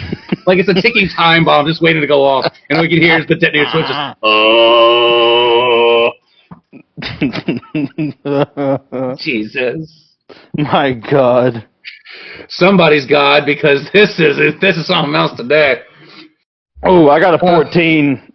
Oh, you matched the AC. Not even an issue. Oh, gosh. To quote a cartoon, hit me with your best shot. I got a 4. 4 points of damage? Wait, is it ice damage and it does double? Is that right? Yeah, that turns into 8. So it's an 8. Yeah, 8. Yeah. Yeah, that's at that HP, and it's still fucking asleep. It's like, because it's cold and also asleep, so it's like shivering while also going, It's in a poor state. It is in a poor state. It's gonna have, okay, so it's attempting to break out of the sleep, so if it breaks out, oh boy. I got that's a nat 20. Okay. So, as the sleep slowly wears off, you hear the like it releases a large bellowous noise. As the noise goes out, this is called Call to Family. You hear a whole bunch of voices echoing back to the call. Well, that ain't good. To your best knowledge, Jack, you hear 5 Zeds that respond to this call. Ooh. The more the merrier. Can we tell where they're coming from, or can we just hear them? You hear them on the floor above you. You hear them screaming and scratching and slowly waking themselves up. The creature's on its last legs. Org. Oh, by the way, Yeah? the hit dice was 23, and the damage is 22. With that last shot, you drive a singular round through the eyes of this undead. You see its body slump, but the radiation growing faster and faster and faster. I'm going to give you all a quick reaction for a dexterity save. You can get behind the blast shield. Challenge to beat is a 5. Do I also have to do it as well? Because I am holding it. No, you're fine because you're literally the blast shield. Okay. Just making sure. Where'd you get behind the robot? 19. And also I yell out, how's that for a breath mint, boy? So that's a 19 from a Jack, and that is a what from you, Celestia? I got a 7. You were just fast enough from everything going on to get behind the blast doors as you feel a wave of heat and nausea pass over your body. And a radiated explosion goes off not far from you. Your Geiger counter starts screaming until finally there's just background clicking and clicking as if things are perfectly fine again. The radiation did not seep into the nearby material, but the body is literally burnt to a powdered ash. However, your reverie is cut very short as you see the very shamblings of the other bodies slowly make their way from the stairwell. You see them literally falling over themselves, literally gnashing each other, biting at each other as they're attempting to come towards you. These rads, see, they're not radiated, they're feral. Well,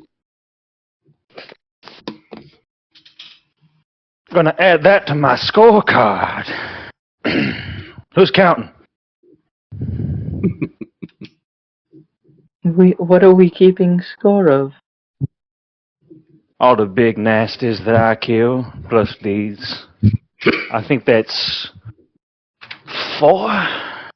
4 so far. we killed. As you hear the undead slowly trying to make their way towards you, you hear a cracking noise, and you feel a slight sinking under your feet. Roll for me a dexterity save with advantage. That is a nat 1 from the DM, ladies and gentlemen! And I got a 19 again. I somehow or both did. The very section of floor that is underneath you gives way. You're in free fall for just a moment as it crashes to the floor beneath you. Crashing yet again, 1, 2, down towards the under basement. Now, due to gravity, you are still kind of slowly floating downward with it. As you come to a soft landing, you see that you are in what's known as subsection basement 1. And to your not far off, I'd say about 40 or 50 foot, there's a long access panel. The undead are a couple of floors above you, kind of snarling down at the hole, trying to figure out how they're going to get down to where you're at. Do you take the pathway before you? I mean, I do. As you three slowly make your way into the passageway, the sounds of the undead slowly peter off to nothingness. And all you can hear is the hum of electrical engineering equipment. Couple of feet. Suddenly you're in a very small but brightly lit atrium of sorts. And there's 2 large pylons with an interface. You know this to be one of the relay stations from the solar array out to other parts of Complex Saharah. One of the interfaces seems to be damaged. You have found a small reprieve spot. If you wish, you may take a short rest here.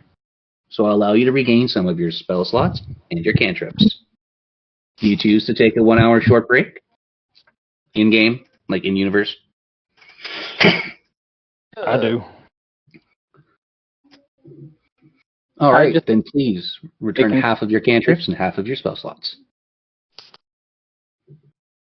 Short. As usual, short rest, you get half of your stuff back. Now, amongst the 3 of you, who's going to take the first interaction as we are out of combat?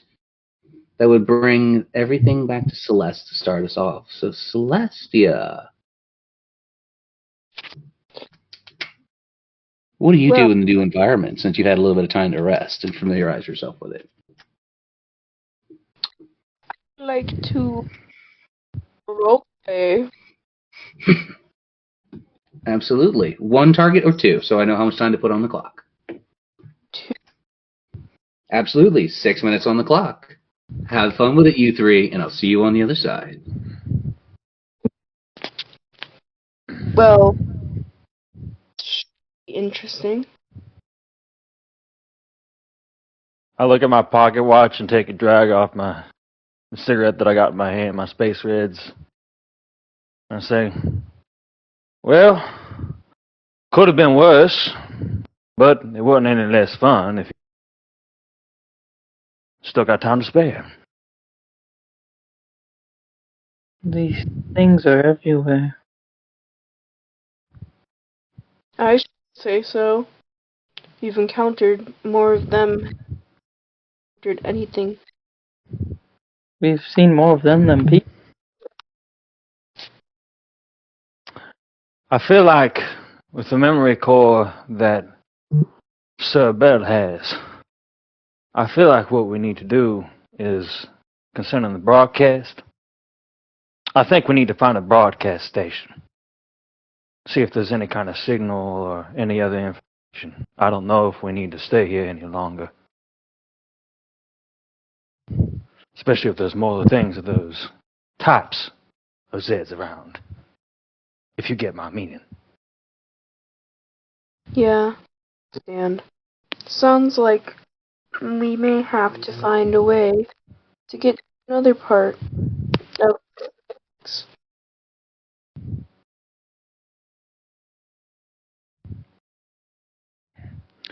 Well, first of all, we need to find a way out of here. And that's going to be interesting. Because I don't know which way is up and which way is down. And I take another drag off my cigarette. If we do find a comm station, I would be able to relay at least a 6-second message freely, even if the comm station seems to be non-operational, as long as there is a connection of sorts. And I'd say it would benefit us a great deal. Maybe we can find something down here that'll help us. Let's keep moving forward. As you wish. Lead on, my lady.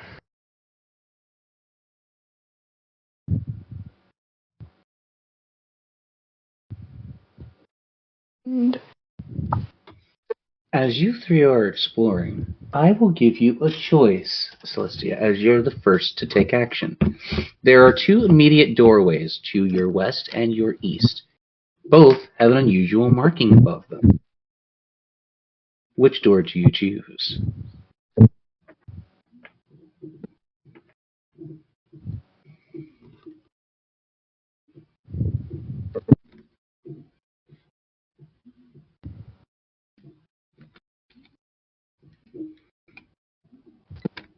Your audio cut. Could you try that again?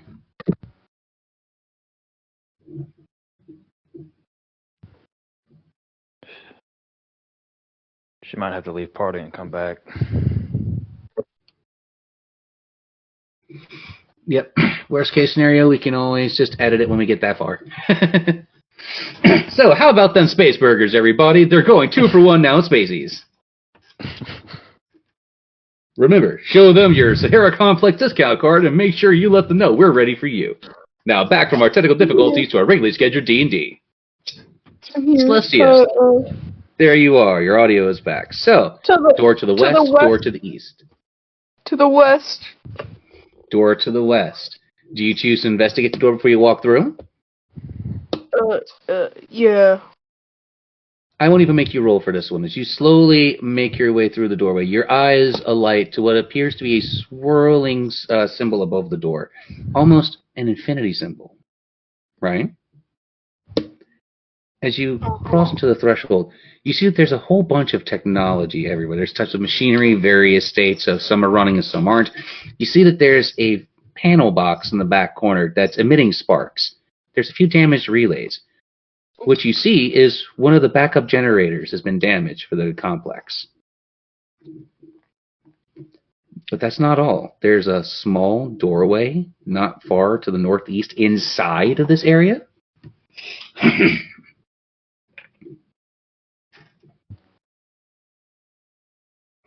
Okay.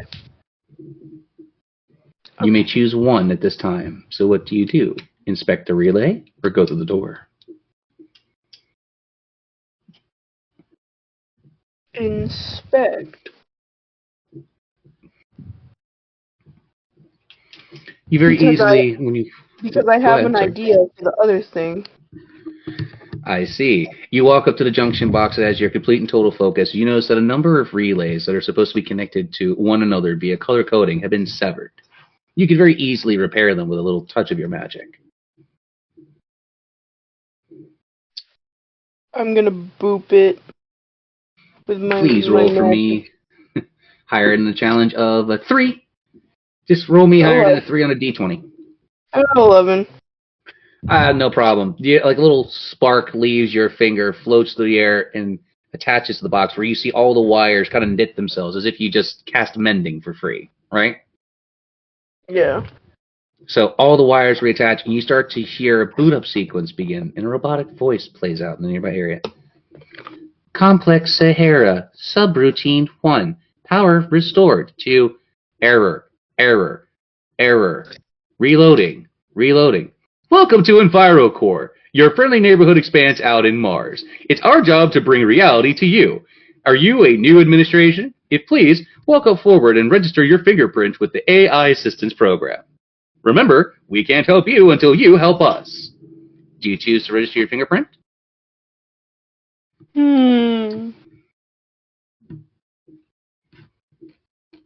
I'm gonna, take a 2-second on that. And I'm gonna use my telepathic thing to ask Belle to come over. On my way. Belle very easily floats in. Are you choosing to do a role play? Yes. Alright, I'll put 4 minutes on the clock. Let you guys have a little fun with it. Time starts now. Begin. Belle, it appears that there's a lot of technology in this room. It appears that this system that I just rebooted is definitely something that has to do with stuff around this complex. It told me to put my fingerprint into the system, but I'm not sure about it yet. There was also a smaller door over in the other direction of the room. I was wondering if you can send one of your companions through the door, like your cat or the mini-you that you have with you. What do you think? Of course. But also, if you are worried about the scanner actually taking your fingerprints, I could always just remove it from its database afterwards. Or at least try.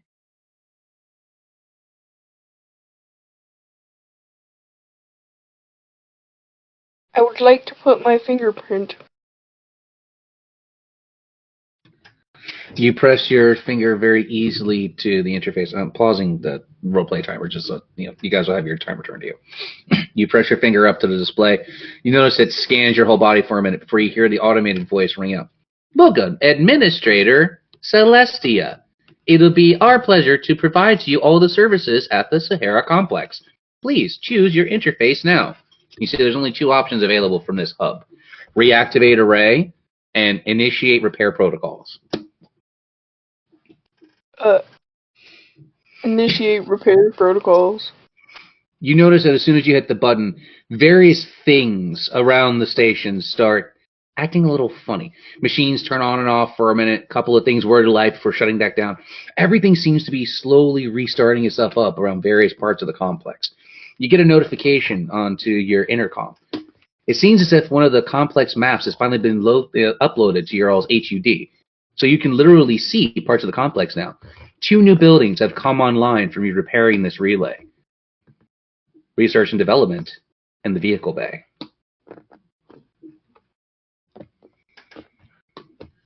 Those are the only 2 relays that can be repaired from this substation.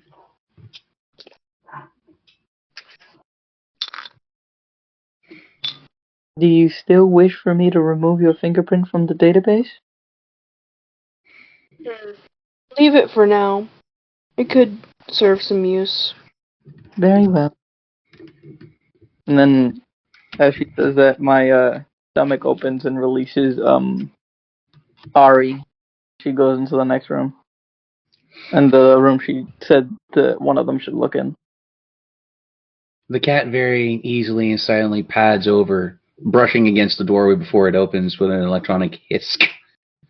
The lights turn on, and you see it's a private office of some kind. As Ari kind of walks around, hops up on the desk, you see a tattered old journal with the anagram on the front, O.R.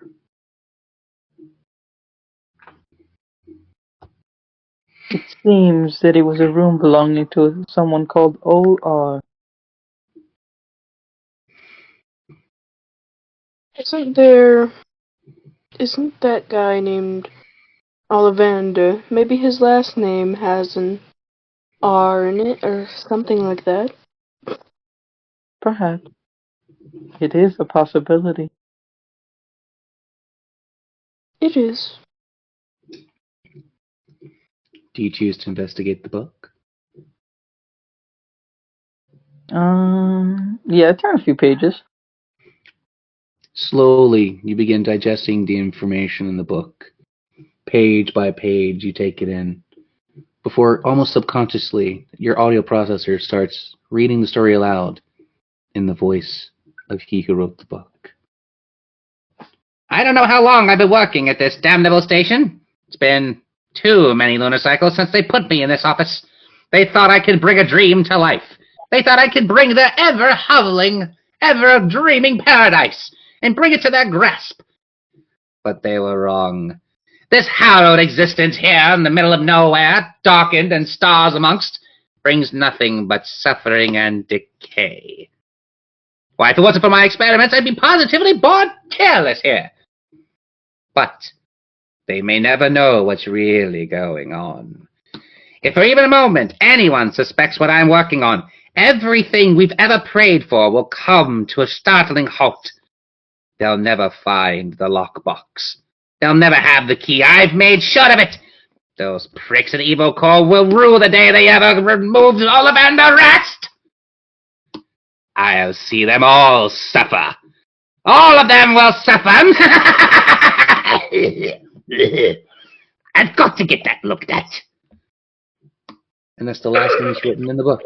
He wrote his cough into the book? These books were kind of like auto dictation. Whatever was spoken into them, it would automatically write in digital printing. Oh, okay. Because I would say, I love that. He wrote down, like, he just wrote down. You can see there's little traces of blood splatter on the pages where, the coughing occurred.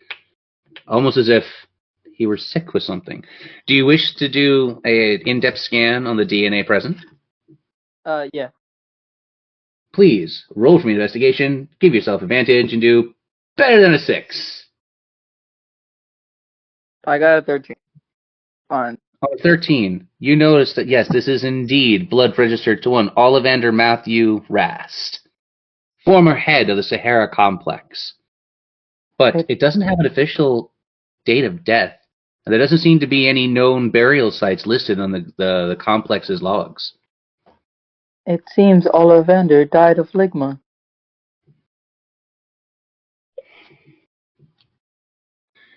A voice from beyond the stars goes, "But Yeah, I grinned to myself. And then I look if, like, in cabin, if there's, like, you said there's, like, a desk, right? Yes. Is it one of those desks that has, like, a side cabinet? Yes, it is. Okay. I would just open the side cabinet if possible. As you open the side cabinet, all you see is a singular piece of paper that has a strange series of numbers. 1, 17, 3, 5, 17. I've seen these numbers before on an image that I had from the other room, and I pull out the picture from my bag, and I hand it to Sir Bell. He did mention a key. He never said it was a physical one. It could have been a digital key code that he was referring to.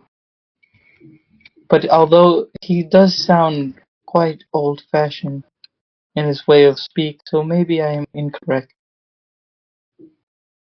But maybe he thought we were gonna think that. Maybe he thought that we thought that he thought. Oh, Lord. Well, first we have to figure out what this key does. Go ahead, sorry. Yeah, that was my bad on my part. Anyway. Very good. Meanwhile, my guy's just sitting in the back, just leaning on a wall in the background, just staring at them like, what are they talking about? What are they talking about? They're talking about me again. It's all about him. As you're kind of you're kind of muttering to yourself about this perspective, if you would roll for me an investigation, I'll give you advantage. All right. Let me just this thing. That's a 2 for the DM. That is a 2. That is just barely above a 1. I'm getting all the good rolls today. DM has changed dice 4 times. I'm rolling the absolute worst. The tradition does not change, ladies and gentlemen. It seems like the water check didn't really do anything. It showed that the dice are fair. They're just not being fair to me. That's all. Okay. Got a 10. Okay. On that 10, as you hear them kind of like talking and they're talking about the numbers, you heard the numbers being discussed and everything. I haven't seen them from the picture. As your eyes are kind of roving all over the office, you see that one of the panels on the wall is not exactly the same shade as the rest. Can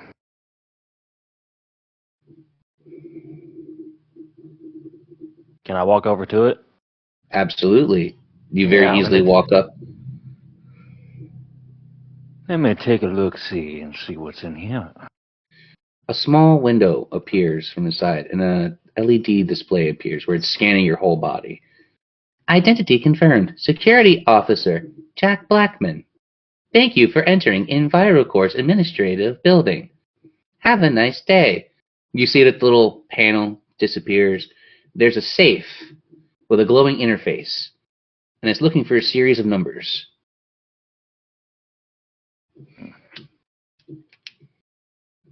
Do any of y'all have the code for this thing? I may have a code. You can try this one. How many digits does the code need?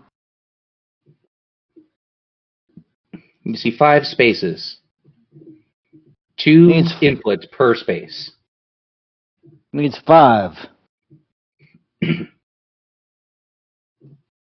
That seems correct. We might have found it. Found what?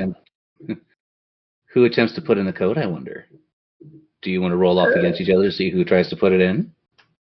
Sure. I mean, sure. I was gonna say, she found it. I found it. I lay claim to it. All You right. found the safe and you found the note, so I would have. I just need the piece of paper. That's why I was asking. How did you want to approach this? You may have found it, but you don't have the code, and they do. So that's why I was asking. Well, I ain't giving you nothing. All right. Giving you nothing. If you're not going to give it for free, then please roll a d20 against each other. Warlord I already and...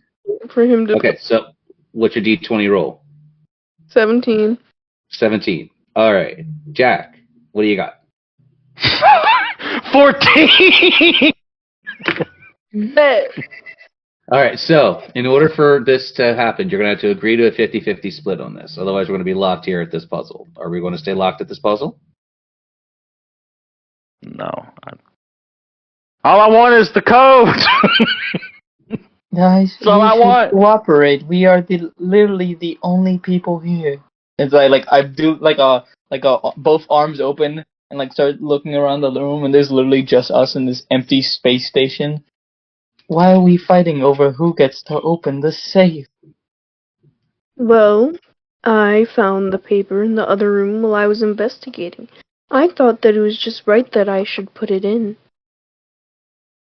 I also found the code in the book.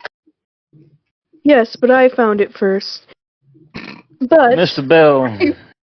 I will say that if I'm being fair, I'll put it in, but you can help, I guess.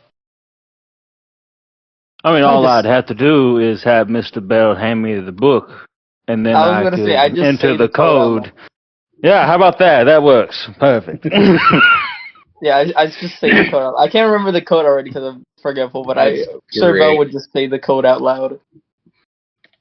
As you kind of walk up, the safe scans you both as the code is verbally said, and you see the dials start spinning, the big lock undoing, you hear a click. The door grindingly slow, but it kind of self-swings open. It is a walk-in safe. It is a big, big safe, right? So as the door opens, you see that... Am I allowed to storm off pissed off because they did that and I said no, I wanted to put it in? You might want to see what's inside first before you storm off. Okay. As the door opens, right, you see that the literal safe door kind of swings open with a hiss. As you start to get a little pissed off, your eyes kind of widen. Inside, there's an experimental vehicle. It's hovering just inches off of the ground. Has room for more than 3. And along the back walls, there seems to be weapon caches. I will allow each of you to roll for a loot roll once to see if you can get something good. Just D20? I'm the one who rolls for the loot. I choose the player one at a time. So, following our turn order, Celestia, you're the first one up on docket. Do you storm away from the safe, or do you go collect your bounty? I mean, if you don't want it, I will gladly take it. You can be a baby about it if you want. I mean, I'll take whatever you don't want, so what he said. Maybe slightly pissed off, but I'm still going to come over here and collect what I should have opened. Ah, gee. As you haughtily make your way through and push into the safe area, there's 3 different major cache options, right? It seems like a roulette system. Do you use machine 1, 2, or 3? That'll determine which loot rules I go for. I'm not telling you what they are. I'm not giving you any idea of what's special or not. You'll have to blindly pick.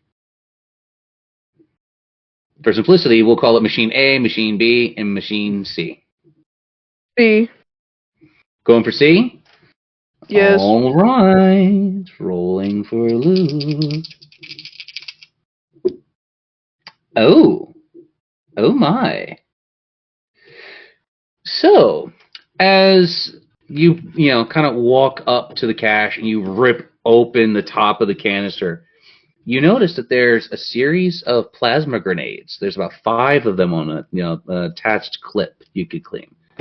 But there's something else that would interest you. Within, you see what appears to be a short sword of sorts, but it's made of some type of crystalline material. And as your hand closes on the blade, it suddenly erupts in ice-colored flames. You have found what is known as the Blade of the Winter.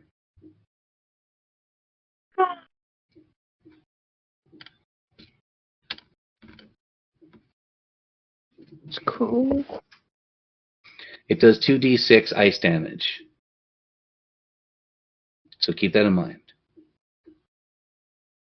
Sir Bell, you're up next. I will choose B for Bell. Very well. Grabbing loot die. Oh! So, not only do you see that there is something called armor ablative plating, which allows you to increase your armor class by 1 by putting in some armored plates. You also see that there is a CPU upgrade, which will allow you an extra +1 to your dexterity in combat rolls. Now this is what I call useful. And that would mean Jack Blackman, my good man.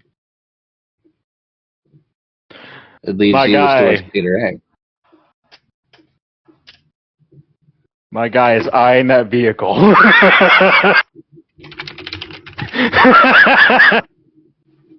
He's got proficiency in it too, so that makes it even worse. Oh, the vehicle will have its important very soon, but your eyes are also on that storage facility in the background. There's a giant A on it for you. A for awesome. Grabbing my augmented die.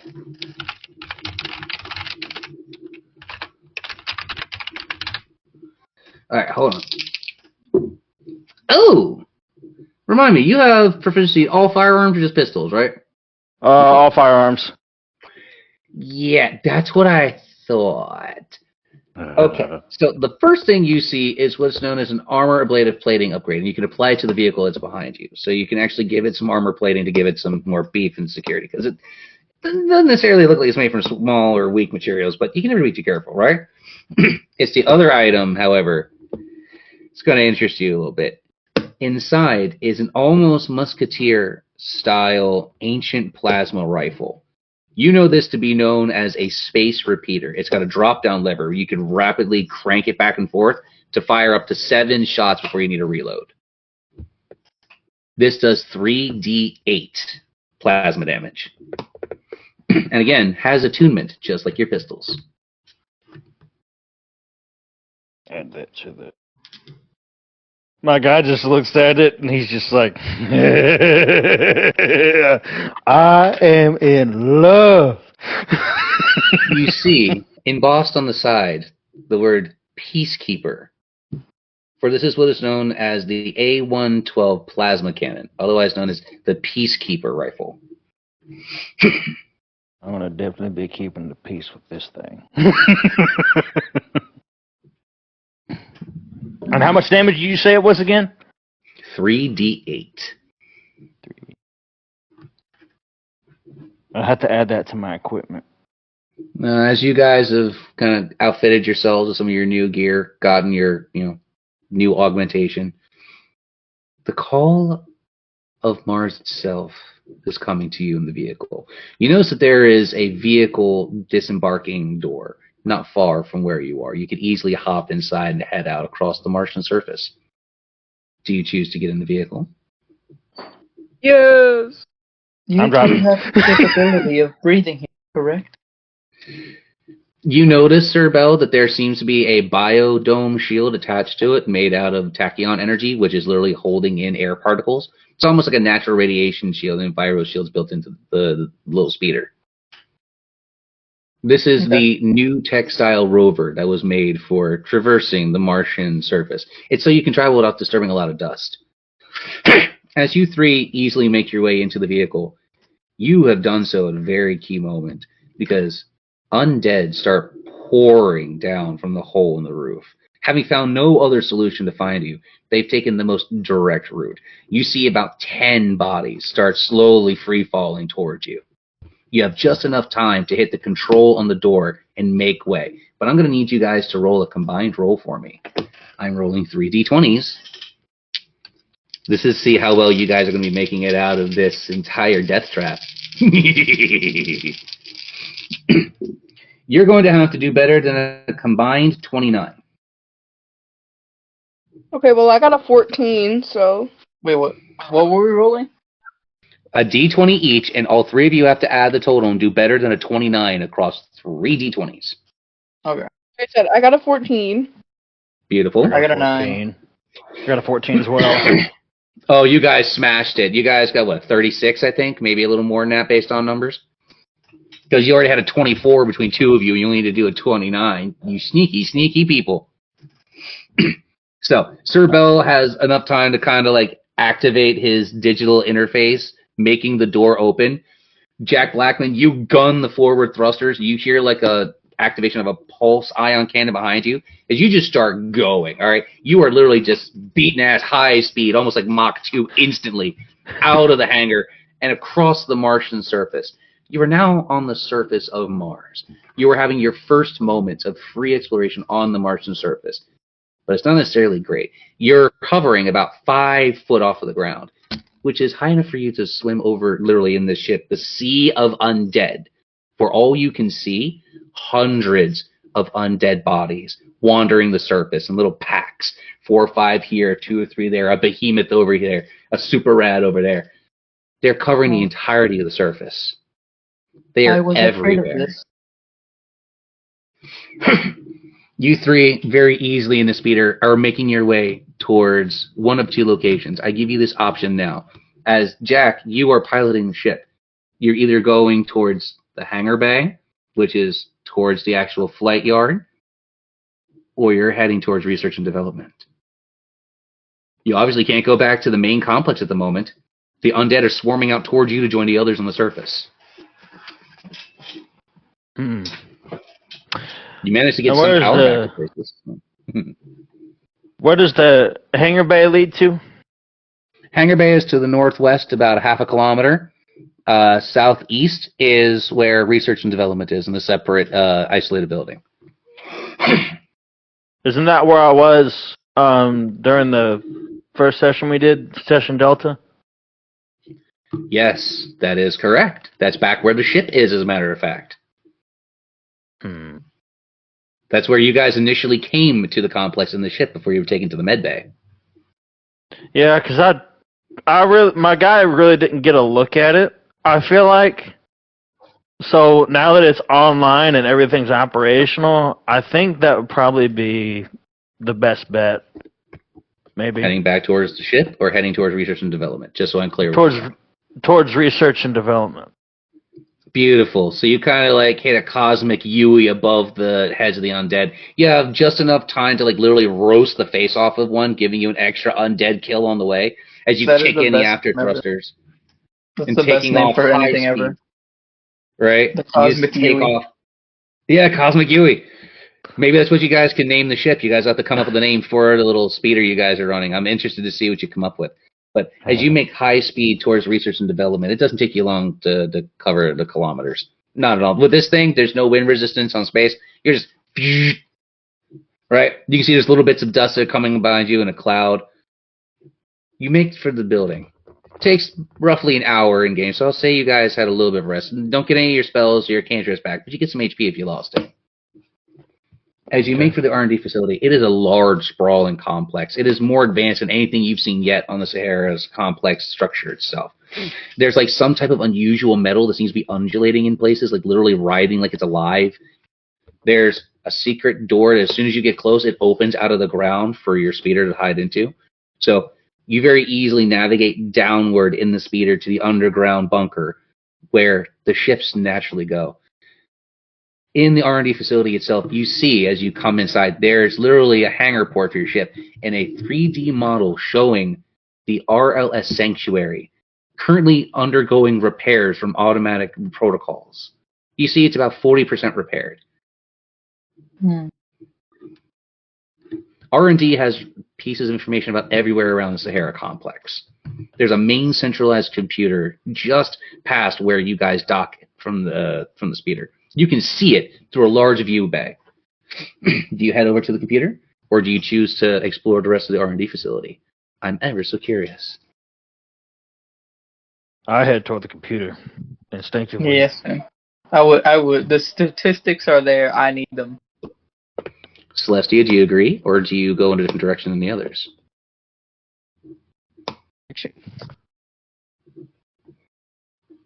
Do my own thing. Could you repeat that? I said, I'm gonna do my own thing. All right. So while Jack Blackman and Sir Bell make their way towards centralized computer, there's one direction that you can head. It is towards the southwest. And it's a small, thinly built but well-lit corridor. As you're heading down this corridor, you notice there's one office at the very end. And this says Director of Operations at the top. Do you enter?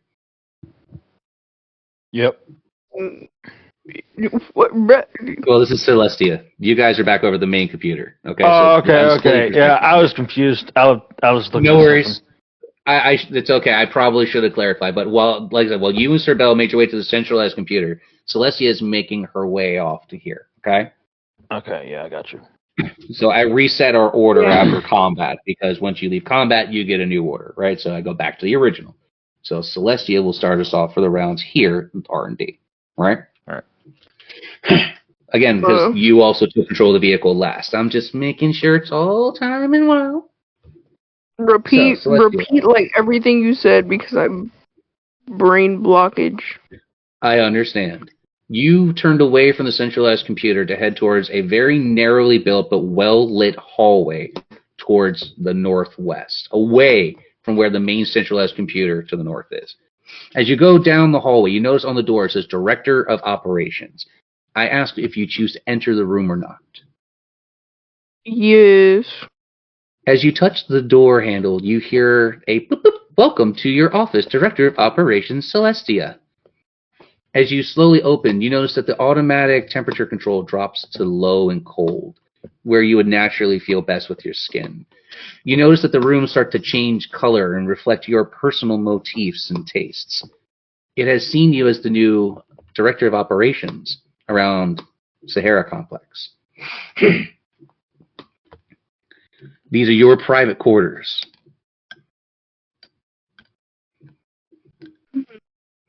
You see there's a data log.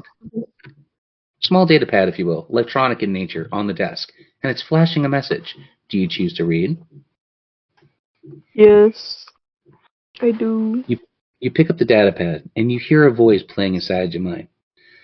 This is Director Walters from Research and Development. I hereby ensure that I no longer have to deal with you idiots ruining my genius work. Especially that Rast prick. He's always coming in here ruining things, poking his finger where it don't belong, putting contraband in with the DNA. I've had it up to here and beyond. I'm going back to the moon. So what if they say and they calling me AWOL? I don't give an A-hole. I'm out of here. And whoever takes over my position when I'm gone, you better be prepared for a whole lot of red tape. Have fun. I'm out. And you see there's a very crudely drawn middle finger carved into the desk.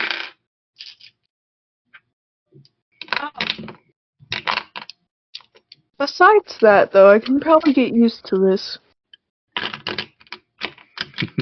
You notice that there's a set of coordinates listed in the datapad. Following numbers: 3, 5, 12, 7, 13, 1.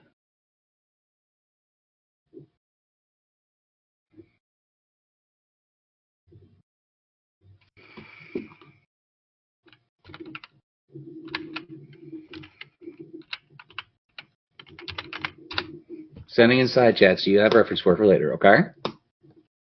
Okay.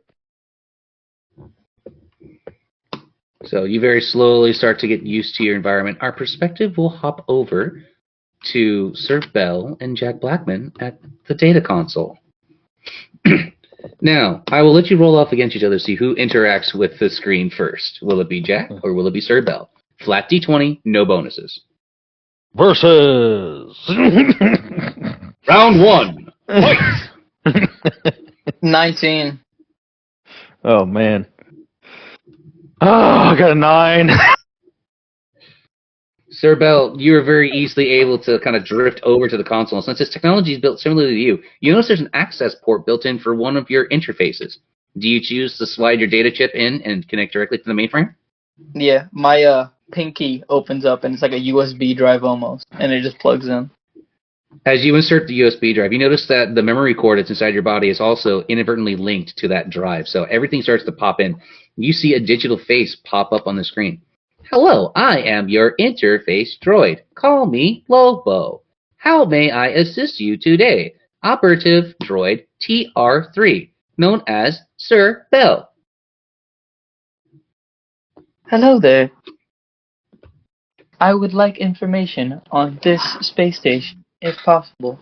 Any records of previous users and general locations with power. Most of the facility is currently in working condition. Former head of operations, error, identity removed from mainframe on error, date and time missing on error. The screen goes black. You notice the power suddenly is lost to the mainframe. I asked the wrong question. You notice there's now a timer on the screen, like a little hourglass, just kind of flipping endlessly, like it's boot looping. I think you killed it. Perhaps.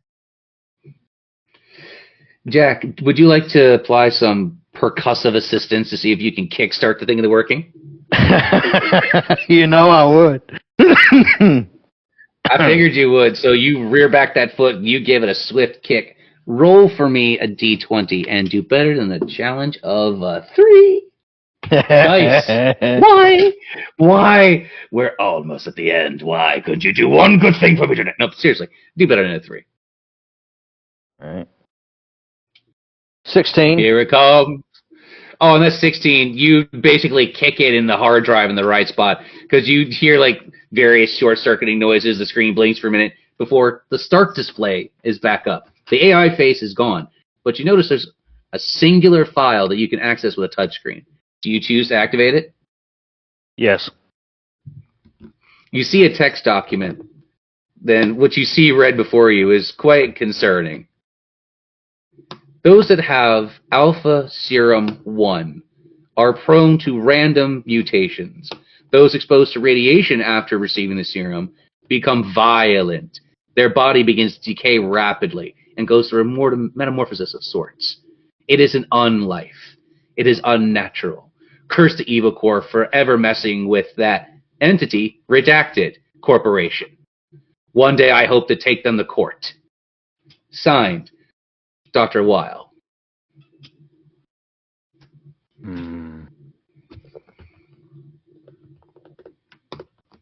I didn't know you were a tech whiz. Sometimes I amaze even myself. As you're talking to each other, you hear a scuffling noise, not far from behind the main terminal. Do you choose to react? Yep, I pull out my one of my sidearms. Yeah, I just As you look around. As you both do, you notice leaping out is a small furry animal. No more than 2 foot long ears, fluffy tail. You see there's a rabbit. It seems to have been nibbling at some of the wires in the back. Not a normal looking rabbit though. It's got flesh missing in places. Tuft is manged and matted with blood. It seems damaged. We should take care of it.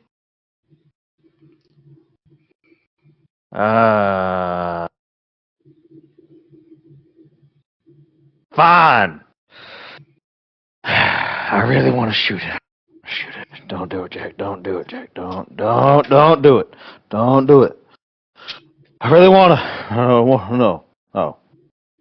I mean, I am not totally against the action of killing the thing. It is beneficial to have extra rations. I mean, yeah, but like it's kind of growing on me. I mean, I don't know exactly. You go touch it. I'll stay over here because it can bite me, but it can't bite metal. Does that make sense? You go over there and you touch it. You grab it. Whatever you got to do, I'll just watch As from you over wish. here. Yeah, I just go up to it and try to like pet it or like grab it. As you go up to touch the rabbit, its eyes flash an eerie blue. What's your armor class? A 15? 16 with the upgrade. 16 with the upgrade. Beautiful. Oh, not 20. Hell yeah! We're at the end, baby! Damn. So you notice that it is now releasing what is known as thunderclap in close proximity to you. I need 3d6s of lightning damage. And remind me, are you sensitive to lightning damage as a droid? No.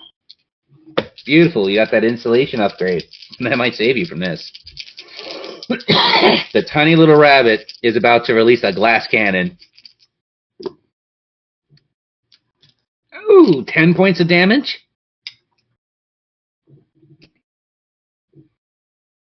Okay. Yeah.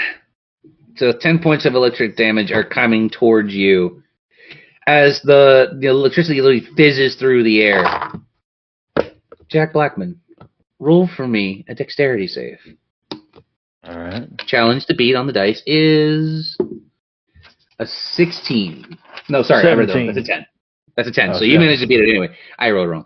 So on a 10, you manage to sense before it happens that there's a presence behind you. You reach behind you and grab and flip a body over. As you flip them over and you look at them, Your eyes kind of widen in shock. You recognize this person, though they're looking a little older since you last saw them. Gray hair, burly mustache, monocle, kind of damaged suit, but still pretty well-to-do. For you have found the comatose, but still alive, Ollivander Rast, as he's fallen through a panel in the roof.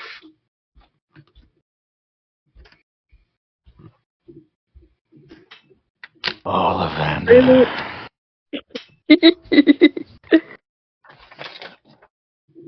And then I'm back in that predicament where as I was with. Should I kill him? I really want to do it, man. I mean, there's a whole lot of options. There's a whole lot of. Just thunder on me. I'm just kind of considering my options, staring at him. Kill it. Wait, right, the rabbit. Yeah, my bad. My bad. Jackson, excuse me, Mr. Ollivander. Do I kill the rabbit? Do I kill Ollivander? Excuse me, right. Mr. Ollivander, you're going to have to take a back seat. As you gently set Ollivander into a corner, he kind of slumps undignified, unconscious, just kind of in a piley slump, right? You turn to address what thought was a very innocent-looking rabbit is not very innocent at all.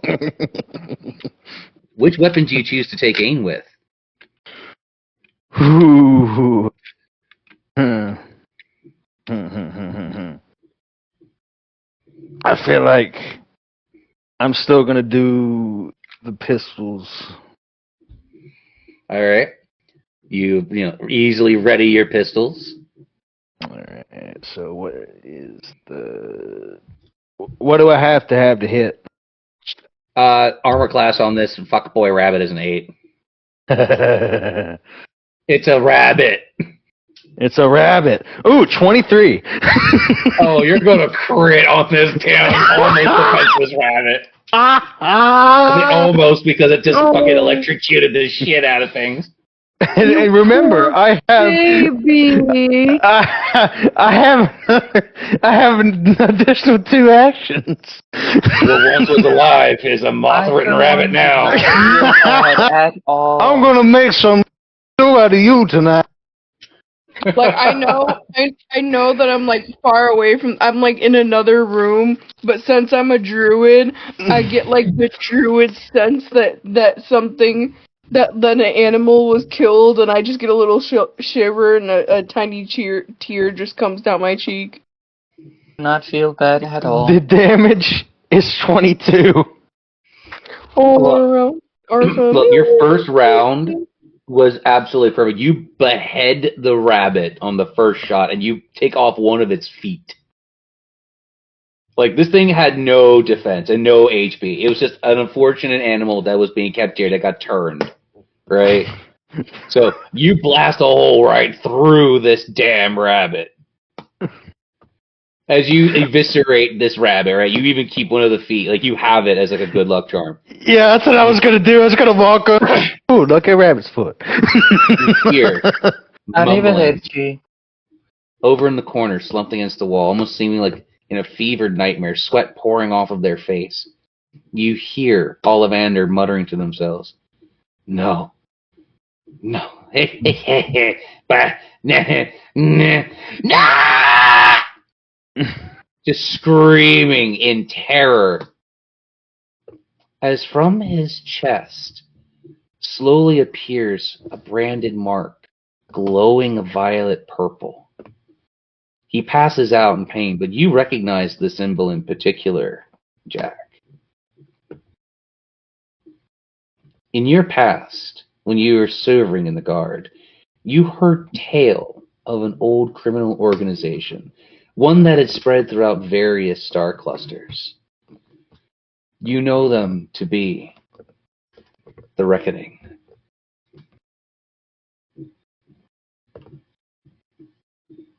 I recognize that symbol. I've seen it before. But more to it, you recognize something else about the body. Do for me an investigation roll, if you would. Alright. Investigation. 17. DM rolled a 2. You recognize the person's still alive. But more to it. When you look at their face, they look almost exactly like you and a certain someone from back home. No. No. Are you okay, Jack Blackman? Are you alright, Jack? It can't be. Would you No. like Sir Bell to run a DNA test before we end today's session? Yes. I was gonna say, are you alright, Jack? Seem distressed. And then I was already going to anyway, so I just walk up and take a blood sample.